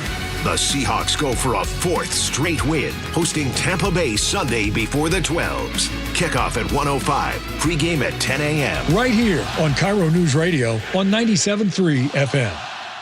A men's health moment with Revive Men's Health. Low energy, low drive, weight gain, and mood changes can all be signs of low testosterone. Since 2011, Revive Men's Health has treated thousands of men for low T. Learn more at revivemenshealth.com. I'm Brian Forth. I'm the founder and president at Site Crafting. We're based in Tacoma, Washington, and we're a full-service digital agency. Our clients are really important to us, but nothing happens without the team that we've built here at Site Crafting. And so it's very important to me as a business owner to provide the best benefits we can within our budget to make sure that families were taken care of and that they did not have the stress of having to deal with healthcare benefits, buying them on their own or anything else. AWB's Health Choice is the best option for me as a small business owner compared to the larger corporations. We just don't have the buying power, and Health Choice fills that for us. They allow us to offer best-in-class benefits to our employees. They're very happy being able to keep their doctor, getting labs covered, x-rays, all those pieces that could be big out-of-pocket expenses if they didn't have Health Choice. If you're looking for a great health plan for your employees, visit ProPointServices.com. Health Choice Trust is offered through the Association of Washington Business and powered by Primera Blue Cross. Crawl space and attics are not places you want to spend much time, but many homes in our area can have serious issues behind the hatches. Hi, it's the owner of Crawl Pros, Richard Herron. For years, you've heard us talking about how we go where you don't want to. With our free corner-to-corner inspection to keep your crawl space and attic well insulated and free of mold and water. You've also heard about the pest control division of our company to keep your home bug and critter free. I'm excited to tell you about our newest division, Plumber Pros. Plumber Pros takes the same customer-first approach to plumbing that we do with our crawl space, attic, and pest control work. We've handpicked skilled plumbers that I know you'll feel comfortable inviting into your home. So next time you run into plumbing issues, from leaky faucets and clogged drains to full home repipes and sub pump installations, call Crawl Pros and we'll get our plumbing division, Plumber Pros, out to get it resolved. For anything related to your crawl space, attic, pest control, or plumbing, call Crawl Pros or visit us at crawlpros.com. What if you had the smartest Wi-Fi? If you did, it'd be Xfinity, of course, and it'd come with their best state-of-the-art equipment. It would boost speeds to the devices that needed them most, prioritizing your most important connections, whether you were streaming, gaming, or gaming while pretending to work. And it would let you stream 4. That's right, 4 games on one screen. It would even power your mobile connection so you could bring faster, secure Wi-Fi speeds with you where you use it most. It would be proactive and fix problems before you knew you had them. Impressive, right? And it would have security features that protect you from threats at home and online. Kinda like a force field for your life. If you had the smartest Wi-Fi, well, everything would work together seamlessly to keep you connected, no matter what. Xfinity. Imagine that. Restrictions apply. You're listening to Leaf Filter Radio, and the guru of gutter protection himself, Chris Coonahan, is here to take your most pressing leaf-related questions. Hey, everybody, Chris here. I understand we have Ron on the line. Ron, where are you calling from? Uh-oh. Ron, are you calling from a ladder? Well, I was. I wanted to ask Chris what I need to do to get my gutters ready to have leaf filter installed. Oh, Ron, you don't have to do anything. A Leaf Filter Trusted Pro will come out and clean out your gutters, realign and seal your gutters, and install Leaf Filter, America's #1 gutter protection system. So I didn't need to get on this ladder? Ron, Leaf Filter Trusted Pros are in your neighborhood and ready to help. Just visit leaffilter.com/deal to schedule your free gutter inspection and get up to 30% off. Thank goodness. What was that site? To get this special radio offer, go to leaffilter.com/deal for your free gutter inspection today and get up to 30% off. That's leaffilter.com/deal for up to 30% off. leaffilter.com/deal. See representative for warranty details. I saw her texting coming up to a stop sign, and so I saw the accident coming, and she T-boned us. In the blink of an eye, Crystal's life changed when she suffered a severe spinal injury. The pain was something I had never experienced before in my neck. I got massage therapy. I saw a chiropractor. I was prescribed muscle relaxers so I could sleep. I got depressed. Nothing was relieving the pain. Drugs, sleepless nights, and depression. Sound familiar? I'm Dr. Mark Shelley, a chiropractic physician and board-certified functional neurologist. At Sound Pain Solutions, our treatments include high-dose laser combined with spinal decompression and other comprehensive therapies to rehabilitate damaged discs.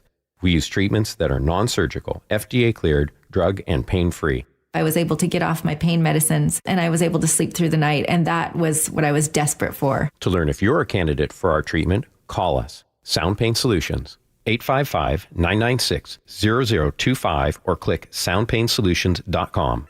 KIRO News Radio 97.3 FM Northwest News. Now, the latest from KIRO News Radio and mynorthwest.com. Good evening. I'm Aaron Granillo. Congress appears nowhere closer to ending the federal government shutdown as both sides dig in and blame each other.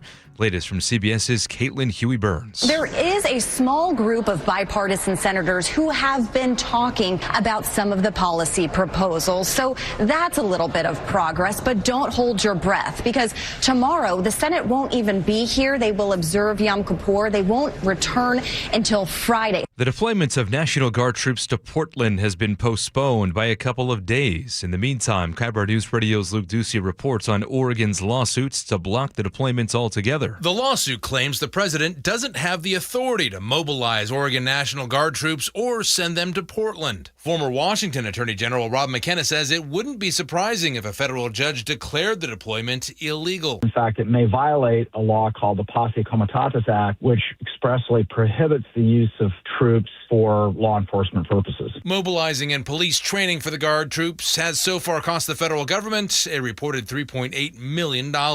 Luke Ducey, KIRO News Radio. Scam alert in Thurston County, where the sheriff's office is warning that crooks are using stolen credit cards to place massive orders for hay and then trying to resell it online. KIRO 7 TV's Madeline Audley explains. It started in August when a new client started ordering truckloads of hay. We delivered about 460 bales. They made 4 deliveries and everything went smooth until, well, it wasn't. They were fraudulent charges. All in all, Stephanie Kimball's ranch was out about $10,000, and they weren't the only ones hit. Thurston County sheriffs confirm it is an open case, and they are investigating. The Mariners will need to wait one more day to learn their next playoff opponents after the Cleveland Guardians evened up their series with the Detroit Tigers. 3-run homer!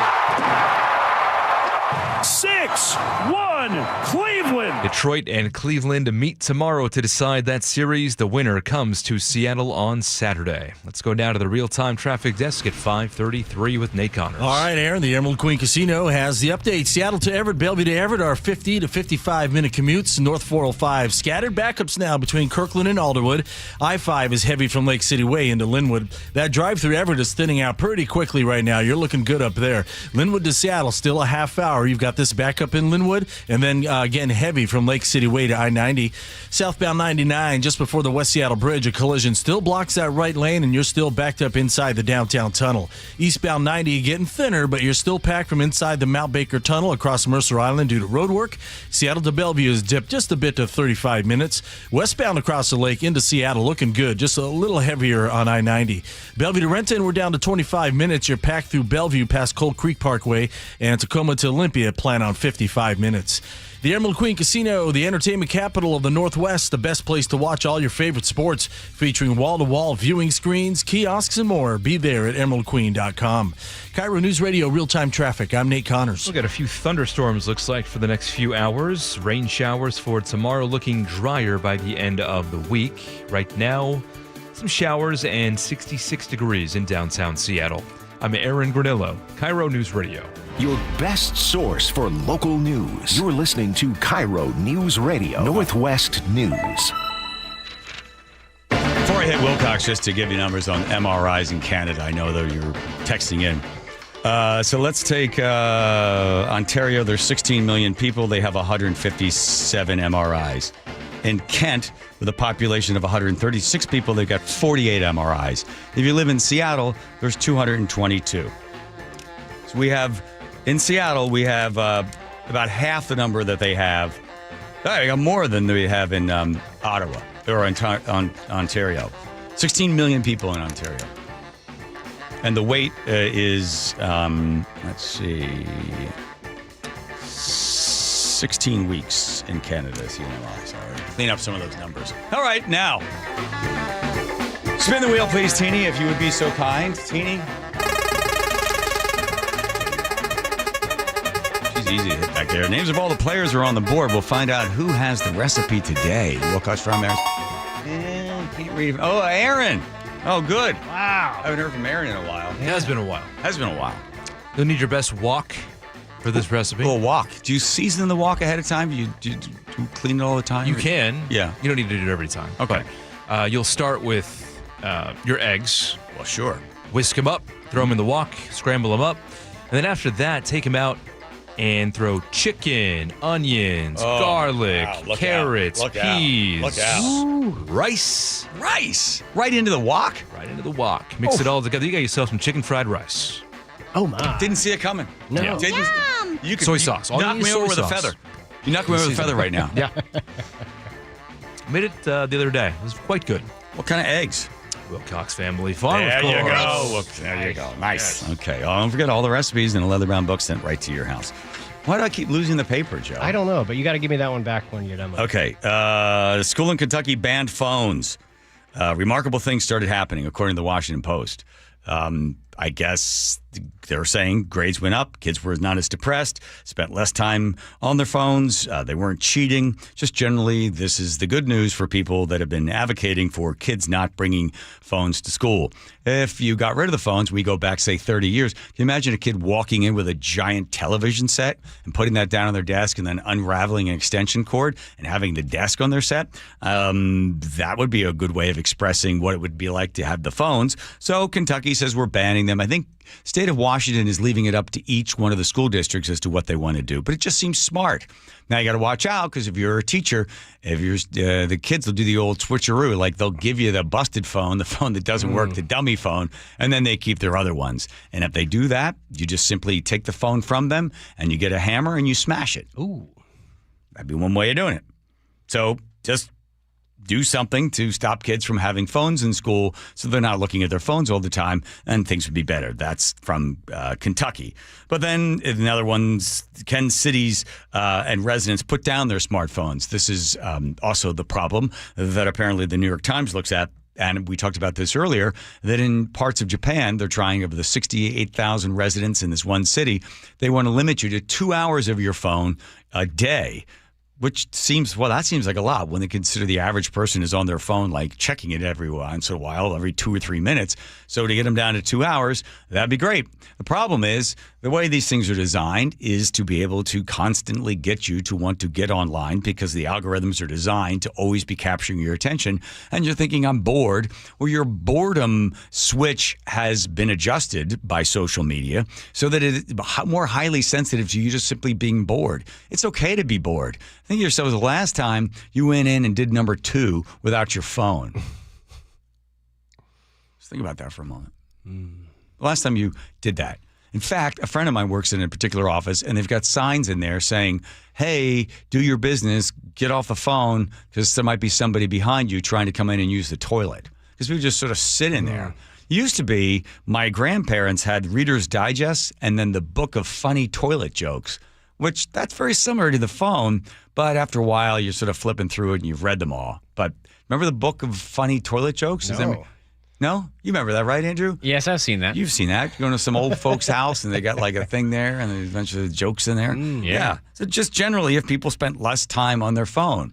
I had heard and seen a study that some kids now have decided that being on your phone is not cool. And once you get the not cool label, then other kids wanting to be able to fit in will go, oh, I'm not going to look at my phone either. Simply not looking at their phone. If it eventually takes over, that would be great. Because let's face it, it's okay to be bored. It's okay to have a conversation with somebody. There are other tricks that people do at dinner parties or out to dinner. The first person that puts their phone on the table, the first person looks at the phone, has to then pay for dinner. I fight against looking at my phone when I'm going out to dinner with Nick. Occasionally she'll be looking at something and I'll be like, well, I think I can find it. And then I look at the two of us and we look like those other couples that are sitting there in silence scrolling through the phones. Doesn't that just bug you? Yeah. Uh-oh, guilty. Are you guilty of that? Absolutely. But we've made a conscious effort to try to just be more present, put the phones down. I think everybody should, at least especially when you're in a social setting or at dinner. Nothing worse, because if you're talking to somebody and then all of a sudden they look at their phone, they're basically saying, whatever you're saying is not as important to me as something I can scroll here on my phone and look at this. It was like when the phone company came up with call waiting, I think it was sort of the camel's nose under the tent. You'd be in the middle of some conversation. Oh, my mother was rushed to the hospital, and luckily the doctor was there, but it was touch and go. And all of a sudden the person goes, excuse me, I got to let you go. I got to come back because they got another call. And so they're basically